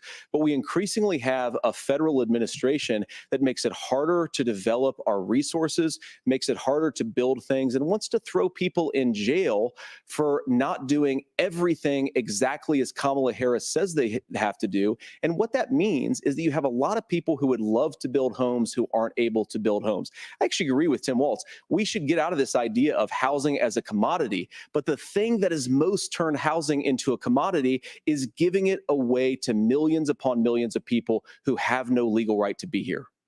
What are the federal regulations? I deal with this as a governor. You can very quickly reply. I'm sorry.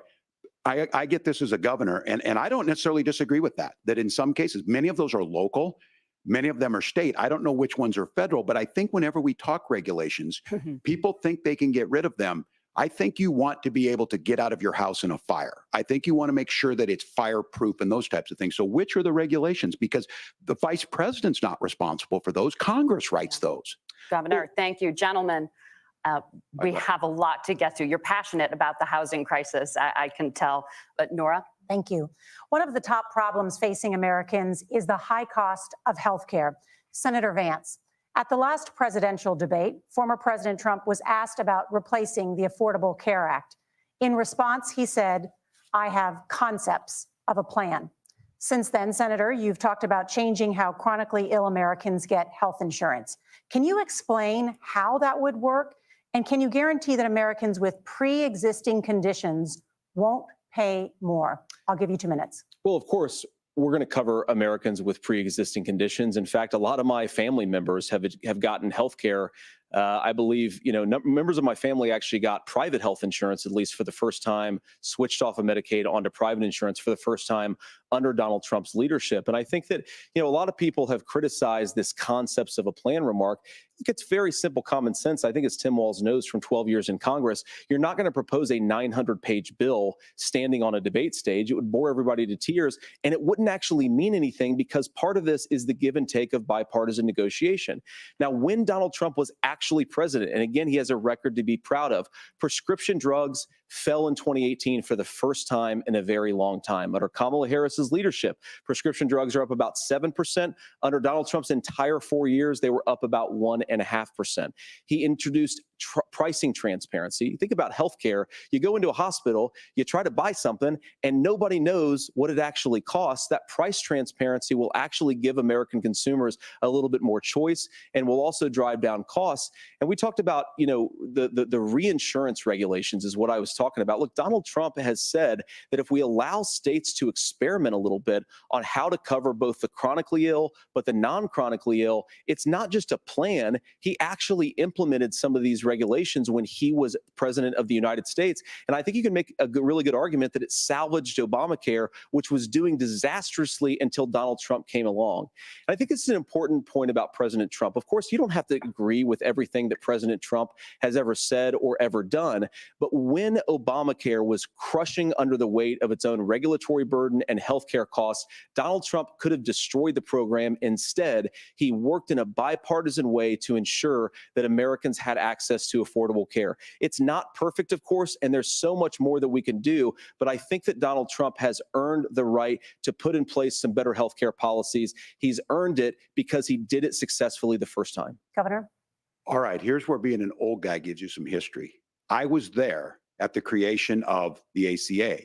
And the reason it was so important is I come from a major healthcare state, home of the Mayo Clinic, home to Medical Alley, 3M, Medtronic, all of those. We understand healthcare. It's why we're ranked first on affordability and accessibility and quality of healthcare. And so what I know is under Kamala Harris, more people are covered than they have before. And those of you listening, this is critical to you. Now, Donald Trump all of a sudden wants to go back and remember this. He ran on the first thing he was going to do on day one was to repeal Obamacare. On day one, he tried to sign an executive order to repeal the ACA. He signed on to a lawsuit to repeal the ACA, but lost at the Supreme Court. And he would have repealed the ACA had it not been for the courage of John McCain to save that bill. Now, fast forward, what that means to you is you lose your pre-existing conditions. If you're sitting at home and you got asthma, too bad. If you're a woman, probably not. Broke your foot during football, might kick you out. Your kids get kicked out when they're 26. Kamala Harris negotiated drug prices for the first time with Medicare. We have 10 drugs that will come online, the most common ones that'll be there. But look, this issue, and when Donald Trump said, I've got a concept of a plan, it cracked me up as a fourth grade teacher because my kids would have never given me that. But what Senator Vance just explained might be worse than a concept, because what he explained is pre-Obamacare. And I'll make this as simple as possible because I have done this for a long time. What they're saying is, if you're healthy, why should you be paying more? So what they're going to do is let insurance companies pick who they insure, because guess what happens? You pay your premium, it's not much. They figure they're not going to have to pay out to you. But those of you a little older, gray, got cancer, you're going to get kicked out of it. That's why the system didn't work. Kamala Harris will protect and enhance the ACA. Governor, thank you. Senator, you have not yet explained how you would protect people with pre-existing conditions or laid out that plan. Well, look, we currently have laws and regulations in place right now that protect people with pre-existing conditions. We want to keep those regulations in place, but we also want to make the health insurance marketplace function a little bit better. Now, what Governor Walz just said is actually not true. A lot of what happened and the reason that Obamacare was crushing under its own weight is that a lot of young and healthy people were leaving the exchanges. Donald Trump actually helped address that problem, and he did so in a way that preserved people's access to coverage who had pre-existing conditions. But again, something that these guys do is they make a lot of claims about if Donald Trump becomes president, all of these terrible consequences are going to ensue. But in reality, Donald Trump was president. Inflation was low. Take-home pay was higher, and he saved the very program from a Democratic administration that was collapsing and would have collapsed absent his leadership. He did his job, which is govern in a bipartisan way and get results, not just complain about problems, but actually solve them. Governor, did enrollment under the Affordable Care Act go up under the Trump administration? It's higher now that we've seen it go up. Look, people are using it. The system works. And the question about this of young people or whatever, that's the individual mandate piece of this. And Republicans fought tooth and nail saying, well, Americans should be free to do this. Well, then what happens? So you think the individual mandate's a good idea? I think the idea of making sure the risk pool is broad enough to cover everyone, that's the only way insurance works. When it doesn't, it collapses. You are asking pre-ACA where we get people out. Look, people know that they need to be on health care. People expect it to be there. And when we are able to make it, and we are making it this way, when we incentivize people to be in the market, when we help people who might not be able to afford it get there, and we make sure then when you get sick and old, it's there for you. Because I heard people say, well, I don't want to buy into Medicare or whatever. Good luck buying health care once you get past 70. So look, the ACA works. We can continue to do better. Kamala Harris did that. The way she made everything better was negotiating those 10 drugs on Medicare for the first time in American history. Thank you. Margaret? Can I address that? I apologize. We're out of time. We have a number of subjects to discuss. Margaret? Let's talk about families in America. There is a child care crisis in this country, and the United States is one of the very few developed countries in the world without a national paid leave program for new parents. Governor Walz, you said that if Democrats win both the White House and Congress, this is a day one priority for you. How long should employers be required to pay workers while they are home taking care of their newborns? You have 2 minutes. Yeah, well, that's negotiable, and that's what Congress works. But here's what the deal is. Americans sitting out there right now, you may work for a big company. Look, we're home in Minnesota to some of the largest Fortune 500 companies. Kamala Harris knows that in California. Those companies provide paid family and medical leave. One is, I think they're moral and they think it's a good thing, but it also keeps their employees healthy. We in Minnesota passed a paid family and medical leave. You have a child, and I had to go back to work 5 days after my kids were born. This allows you to stay home a certain amount of time. What we know is that gets the child off to a better start. The family works better. We stay in their employers. We get more consistency in that. So Kamala Harris has made it a priority. We implemented it in Minnesota and we see growth. That's how you become a pro-business state. But the negotiations on it, and here's the issue. Those big companies are able to offer it.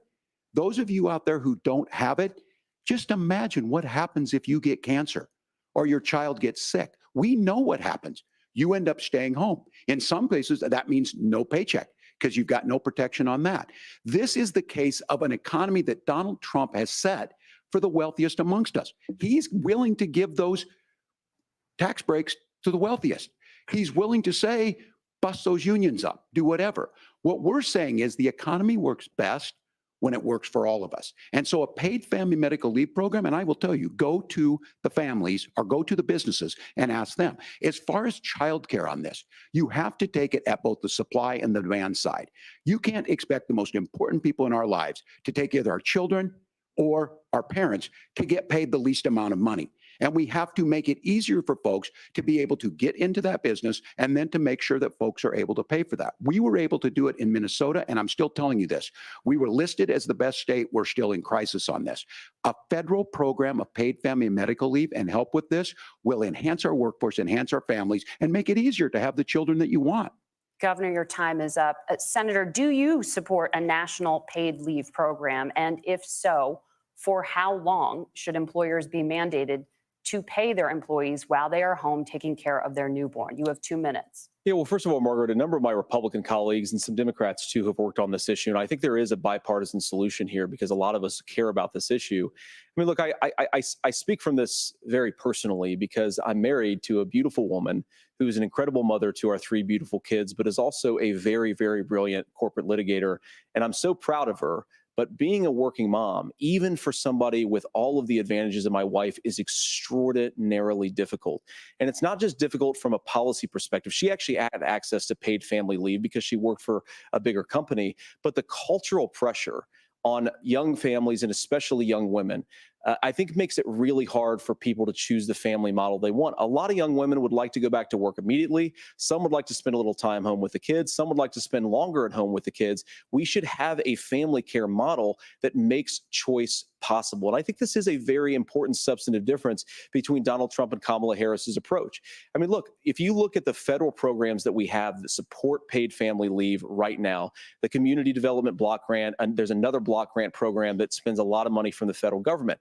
These programs only go to one kind of childcare model. Let's say you'd like your church maybe to help you out with childcare. Maybe you live in a rural area or an urban area and you'd like to get together with families in your neighborhood to provide childcare in the way that makes the most sense. You don't get access to any of these federal monies. We want to promote choice in how we deliver family care and how we promote childcare because, look, it is unacceptable.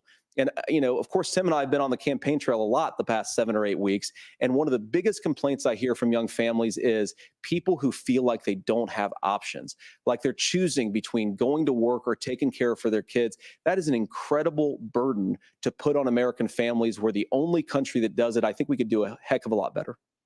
Senator, thank you.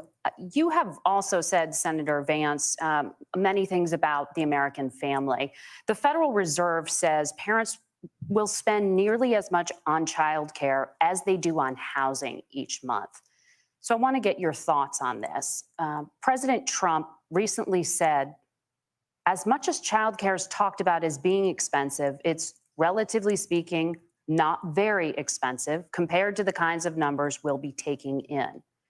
Is President Trump committed to the $5,000 per child tax credit that you have described? You have 1 minute. Well, what President Trump said, Margaret, I just want to defend my running mate here a little bit, is that we're going to be taking in a lot of money by penalizing companies for shipping jobs overseas and penalizing countries who employ slave laborers and then ship their products back into our country and undercut the wages of American workers. It's the heart of the Donald Trump economic plan. Cut taxes for American workers and American families, cut taxes for businesses that are hiring and building companies in the United States of America, but penalize companies and countries that are shipping jobs overseas. That's the heart of the economic proposal. And I think what President Trump is saying is that when we bring in this additional revenue with higher economic growth, we're going to be able to provide paid family leave, childcare options that are viable and workable for a lot of American families. Can you clarify how that will solve the childcare shortage? Well, because as Tim said, a lot of the childcare shortage is we just don't have enough resources going into the multiple people who could be providing family care options. And we're going to have to, unfortunately, look, we're going to have to spend more money. We're going to have to induce more people to want to provide childcare options for American families, because the reason it's so expensive right now is because you've got way too few people providing this very essential service. Thank you, Senator. Governor Walz, your ticket also has some child care tax credit proposals. Do you think Congress will agree to the $6,000 credit for newborns and $3,000 credit for children over the age of 6, as your campaign has promised? Is that realistic? Well, if these members of Congress are listening to anybody, I can tell you, and this is the biggest issue. Everybody listening tonight knows. I mean, I'm sure they were shocked to hear it's not that expensive. And let's be clear, whether it's $5,000 or $6,000, that pays you about 3 or 4 months. Let's be clear of where we're at on this. It's because we got out of an imbalance on this. We thought we were going to get by not paying people. I don't think Senator Vance and I are that far apart. I'm not opposed to what he's talking about on options. We've done scholarship types of things. I think we need to be open to making the case. But the issue here is, the question you asked is, you're not going to pay for it with these tariffs. That's just adding another $4,000 on the family and taking less. So not only do they not get the money to pay for that, they're $4,000 in the hole. That's Wharton School. That's his alma mater. And so I think the issue here is, If those members of Congress, I can't believe they're not. When I go to businesses, sure, they'll talk about taxes sometime, but they will lead with childcare and they will lead with housing, because we know the problem is, especially in a state like Minnesota, we need more workers because our economy is growing, but we need the workforce. Governor, thank you. We need to move on. Nora? Let's talk about the state of democracy, the top issue for Americans after the economy and inflation. After the 2020 election, President Trump's campaign and others filed 62 lawsuits contesting the results. Judges, including those appointed by President Trump and other Republican presidents, looked at the evidence and said there was no widespread fraud. The governors of every state in the nation, Republicans and Democrats, certified the 2020 election results and sent a legal slate of electors to Congress for January 6th. Senator Vance, you have said you would not have certified the last presidential election and would have asked the states to submit alternative electors. That has been called unconstitutional and illegal. Would you again seek to challenge this year's election results, even if every governor certifies the results? I'll give you 2 minutes. Well, Nora, first of all, I think that we're focused on the future. We need to figure out how to solve the inflation crisis caused by Kamala Harris's policies, make housing affordable, make groceries affordable, and that's what we're focused on. But I want to answer your question because you did ask it. Look, what President Trump has said is that there were problems in 2020, and my own belief is that we should fight about those issues, debate those issues peacefully in the public square, and that's all I've said, and that's all that Donald Trump has said. Remember, he said that on January the 6th, the protesters ought to protest peacefully. And on January the 20th, what happened? Joe Biden became the president. Donald Trump left the White House. And now, of course, unfortunately, we have all of the negative policies that have come from the Harris-Biden administration. I believe that we actually do have a threat to democracy in this country, but unfortunately, it's not the threat to democracy that Kamala Harris and Tim Walz want to talk about. It is the threat of censorship. It's Americans casting aside lifelong friendships because of disagreements over politics. It's big technology companies silencing their fellow citizens. And it's Kamala Harris saying that rather than debate and persuade her fellow Americans, she'd like to censor people who engage in misinformation. I think that is a much bigger threat to democracy than anything that we've seen in this country in the last 4 years, in the last 40 years. Now, I'm really proud, especially given that I was raised by two lifelong blue-collar Democrats, to have the endorsement of Bobby Kennedy Jr. and Tulsi Gabbard, lifelong leaders in the Democratic coalition. And of course, they don't agree with me and Donald Trump on every issue. We don't have to agree on every issue, but we're united behind a basic American First Amendment principle that we ought to debate our differences. We ought to argue about them. We ought to try to persuade our fellow Americans. Kamala Harris is engaged in censorship at an industrial scale. She did it during COVID. She's done it over a number of other issues. And that, to me, is a much bigger threat to democracy than what Donald Trump said when he said that protesters should peacefully protest on January the 6th. Governor? Well, I've enjoyed tonight's debate, and I think there was a lot of commonality here. And I'm sympathetic to misspeaking on things, and I think I might have with the senator. Me too, man. There's one though that this one is troubling to me, and I say that because I think we need to tell the story. Donald Trump refused to acknowledge this, and the fact is that I don't think we can be the frog in the pot and let the boiling water go up. He was very clear. I mean, he lost this election, and he said he didn't. 140 police officers were beaten at the Capitol that day. Some with the American flag, several later died. And it wasn't just in there. In Minnesota, a group gathered on the state capitol grounds in St. Paul and said, we're marching to the governor's residence and there may be casualties. The only person there was my son and his dog, who was rushed out crying by state police. That issue and Mike Pence standing there as they were chanting, hang Mike Pence. Mike Pence made the right decision. So, Senator, it was adjudicated over and over and over.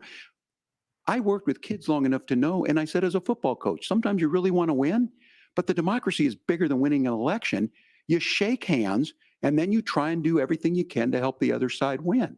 That's what was at stake here. Now, the thing I'm most concerned about is the idea that imprisoning your political opponents, already laying the groundwork for people not accepting this. And a president's words matter. A president's words matter. People hear that. So I think this issue of settling our differences at the ballot box, shaking hands when we lose, being honest about it, but to deny what happened on January 6th, the first time in American history that a president or anyone tried to overturn a fair election and the peaceful transfer of power. And here we are 4 years later in the same boat. I will tell you this, that when this is over, we need to shake hands this election, and the winner needs to be the winner. This has got to stop. It's tearing our country apart. Margaret? Senator Vance, did you want to respond to that?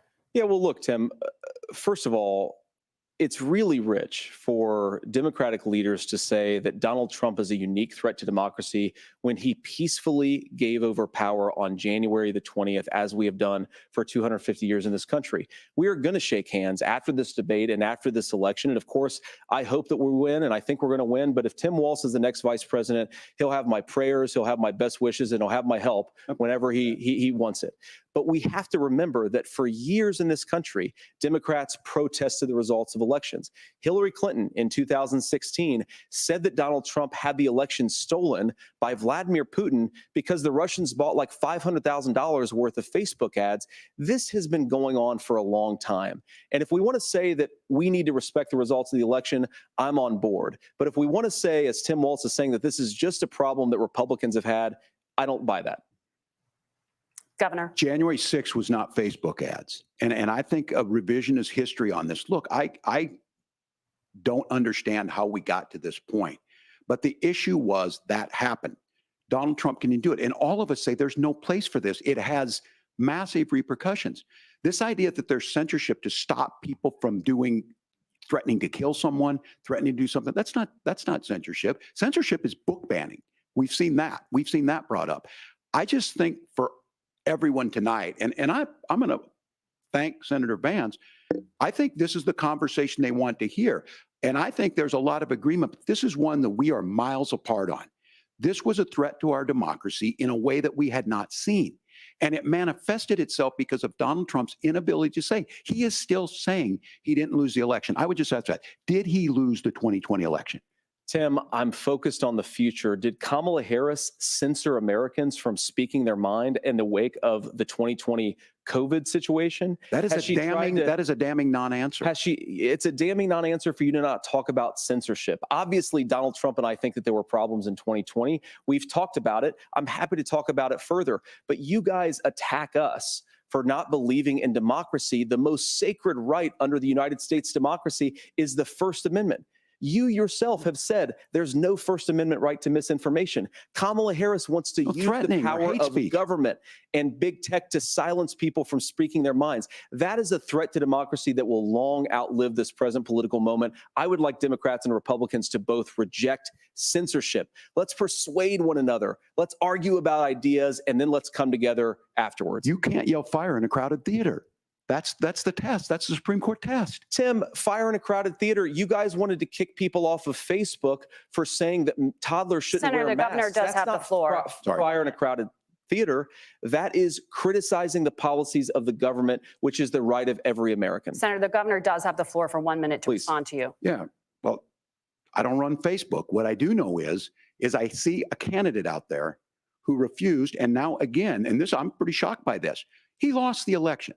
This is not a debate. It's not anything anywhere other than in Donald Trump's world. Because look, when Mike Pence made that decision to certify that election, that's why Mike Pence isn't on this stage.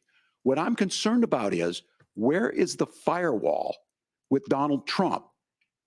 Where is the firewall if he knows he could do anything, including taking an election, and his vice president's not going to stand to it? That's what we're asking you, America. Will you stand up? Will you keep your oath of office, even if the president doesn't? And I think Kamala Harris would agree. She wouldn't have picked me if she didn't think I would do that, because of course that's what we would do. So America, I think you've got a really clear choice on this election of who's going to honor that democracy and who's going to honor Donald Trump. Governor, your time is up. Thank you, gentlemen. We will be right back with both of our candidates. The CBS News vice presidential debate continues.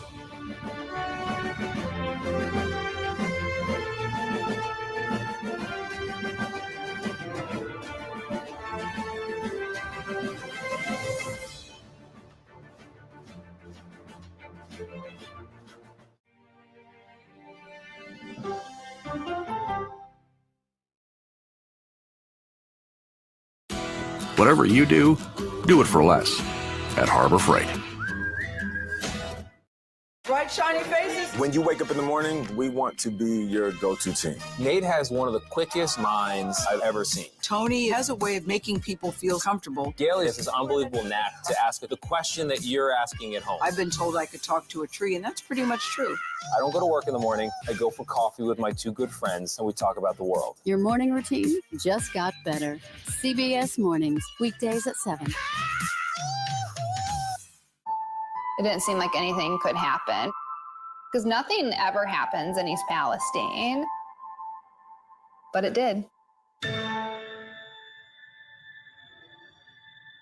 Authorities released toxic fumes from 5 derailed train cars. Acute bronchitis due to chemical fumes. Did you ever have these problems before the derailment? No, ma'am. This neighborhood's not safe no more. We can assure the community that there's not vinyl chloride entering their communities. Then why are there so many people feeling these various symptoms of bloody noses or difficulty breathing and bronchitis? That's a hard question to answer. We're talking about one of the most blatant releases of a mixture of some of the most toxic chemicals that we've seen in America. I feel like now I have a duty to warn other communities. If my daughter has to watch me die of cancer, at least it saves someone else.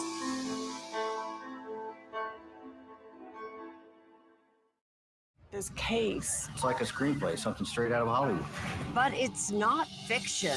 It's 48 hours. Human remains found this week. 4 families shattered. There's no physical evidence. The mystery would haunt investigators for years. There's some questions that have to be asked and need to be answered. Like a John Grisham novel. A gripping true crime original. 48 hours. Now streaming on the free CBS News app. Stories that inform. Or you can be really old at 60, and you can be really young at 85. Inspire. How do we unlock the power within ourselves to be who we want to be? And brighten your day. The best part of fame is making people feel good. Always send the people home happy. Make every day a little more like Sunday morning.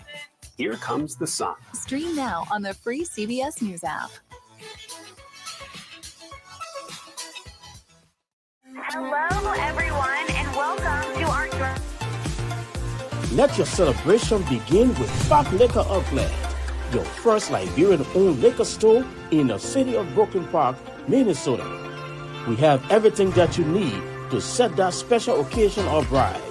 For your next party or great get-together with friends, visit Park Liquor Outlet. We have great selection of beer, wine, gin, and many more at affordable prices. Our customer service will make you always want to come back. We are open Monday to Saturday, 9 a.m. to 10 p.m. and Sunday, 9 a.m. until 6 p.m. Park Liquor Outlet, your one-stop celebration store. We are located at 6315 Zine Avenue North, Brooklyn Park, Minnesota. Visit us today and feel the difference.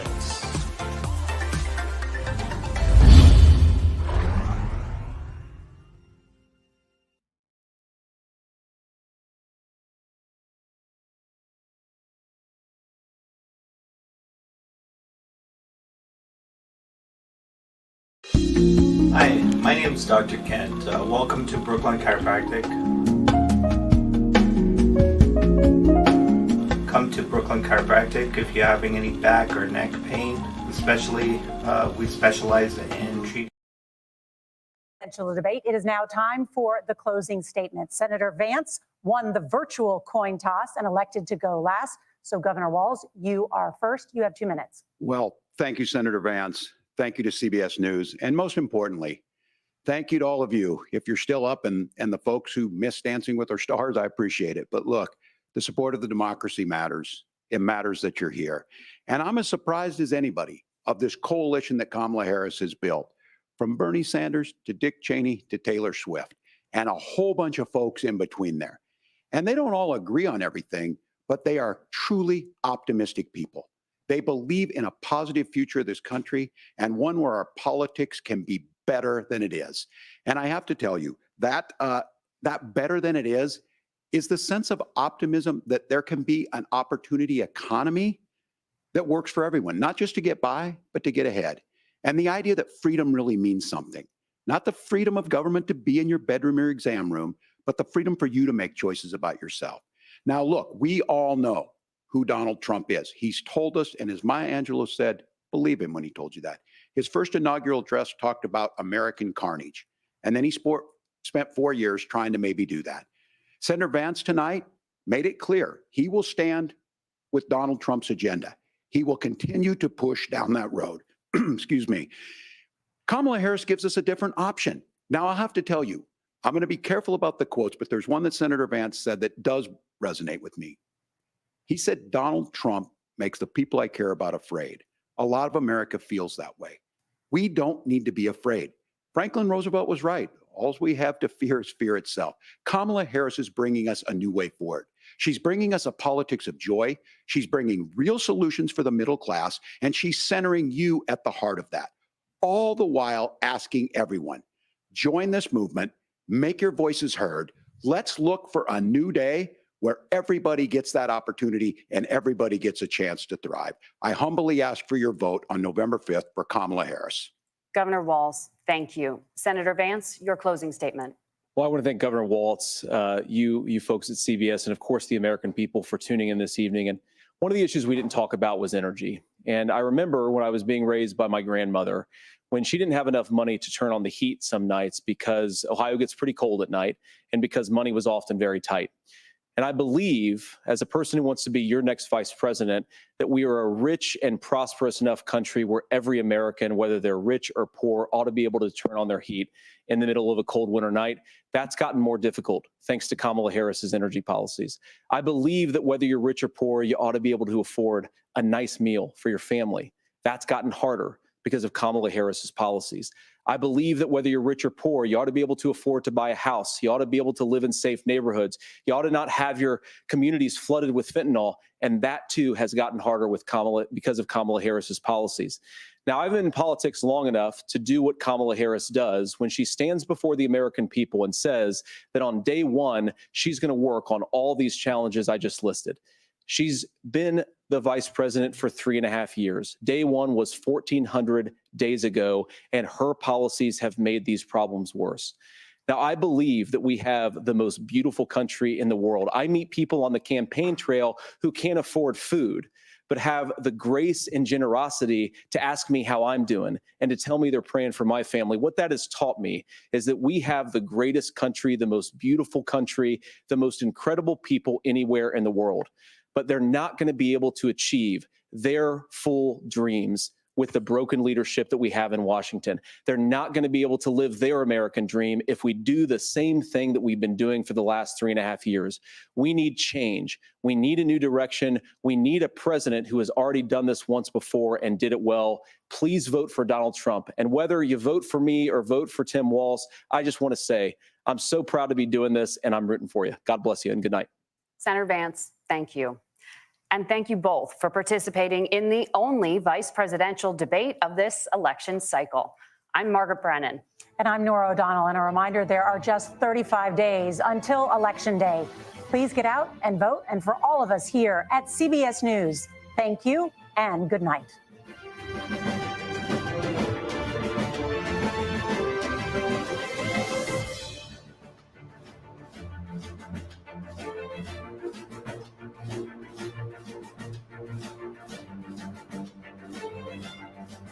The first and only vice presidential debate. This election is now complete. It was a cordial debate of the kind that people mostly say they want. You notice here the two candidates lingering on the stage. That's quite a difference from the presidential debate, in which it was not even sure that Vice President Harris and Donald Trump would shake hands.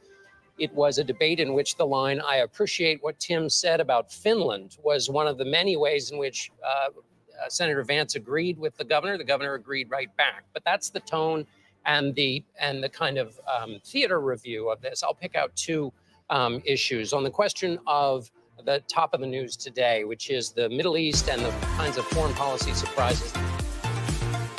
Let your celebration begin with Back Liquor Outlet, your first Liberian-owned liquor store in the city of Brooklyn Park, Minnesota. We have everything that you need to set that special occasion or bride. For your next party, or great get-together with friends, visit Park Liquor Outlet. We have great selection of beer, wine, gin, and many more at affordable prices. Our customer service will make you always want to come back. We are open Monday to Saturday, 9 a.m. to 10 p.m. and Sunday, 9 a.m. until 6 p.m. Park Liquor Outlet, your one-stop celebration store. We are located at 6315 Zane Avenue North, Brooklyn Park, Minnesota. Visit us today and feel the difference.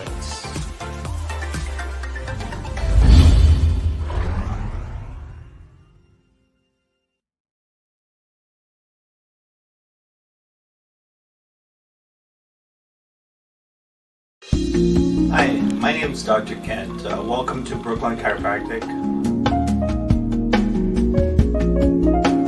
Come to Brooklyn Chiropractic if you're having any back or neck pain. Especially, we specialize in treating people in auto and work-related injuries. We've been established here in Brooklyn Center for the last 14 years. And one of the pleasures that I have is helping out in the community.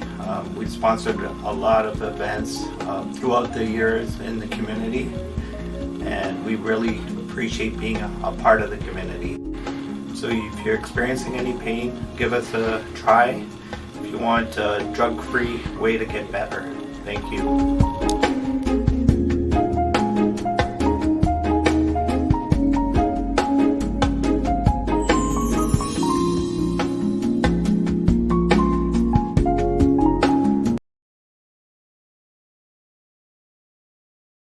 For politics, entertainment, news, and business. And this is KMTV. We are on your screen, we are everywhere. The best online Liberian platform you have. Make the best use of it. My name is Frank Adams, and I endorse this channel. When the issues of Liberia hit the news, What is it that we, the Liberian people, want? the Liberian communities in the diasporas are not left out. That's why Diaspora's Talk is back on your screens on KMTV. In fact, the United Party is not cohesive. It's social, political, economic, and other issues affecting Liberia and the diaspora Liberian communities. I did not expect to even make it to Hollywood. Joan Cyrus McGee and Nathan Charles every Monday, Wednesday, and Friday, 12 p.m. Central Standard Time, live on KMTV, Facebook, and YouTube. I want to be arrested in the midst of my people. As they discuss the issues blending the voices from Liberia and the diaspora Liberian communities. The Liberian Business Association in the diaspora should be used as a vehicle for economic development in Liberia because no country can develop without a diaspora impact. For sponsorship, call cell numbers 612-806-5896, 816-433-3979, or better still, email us at usakmtv@gmail.com. Diaspora Talk, turn this out.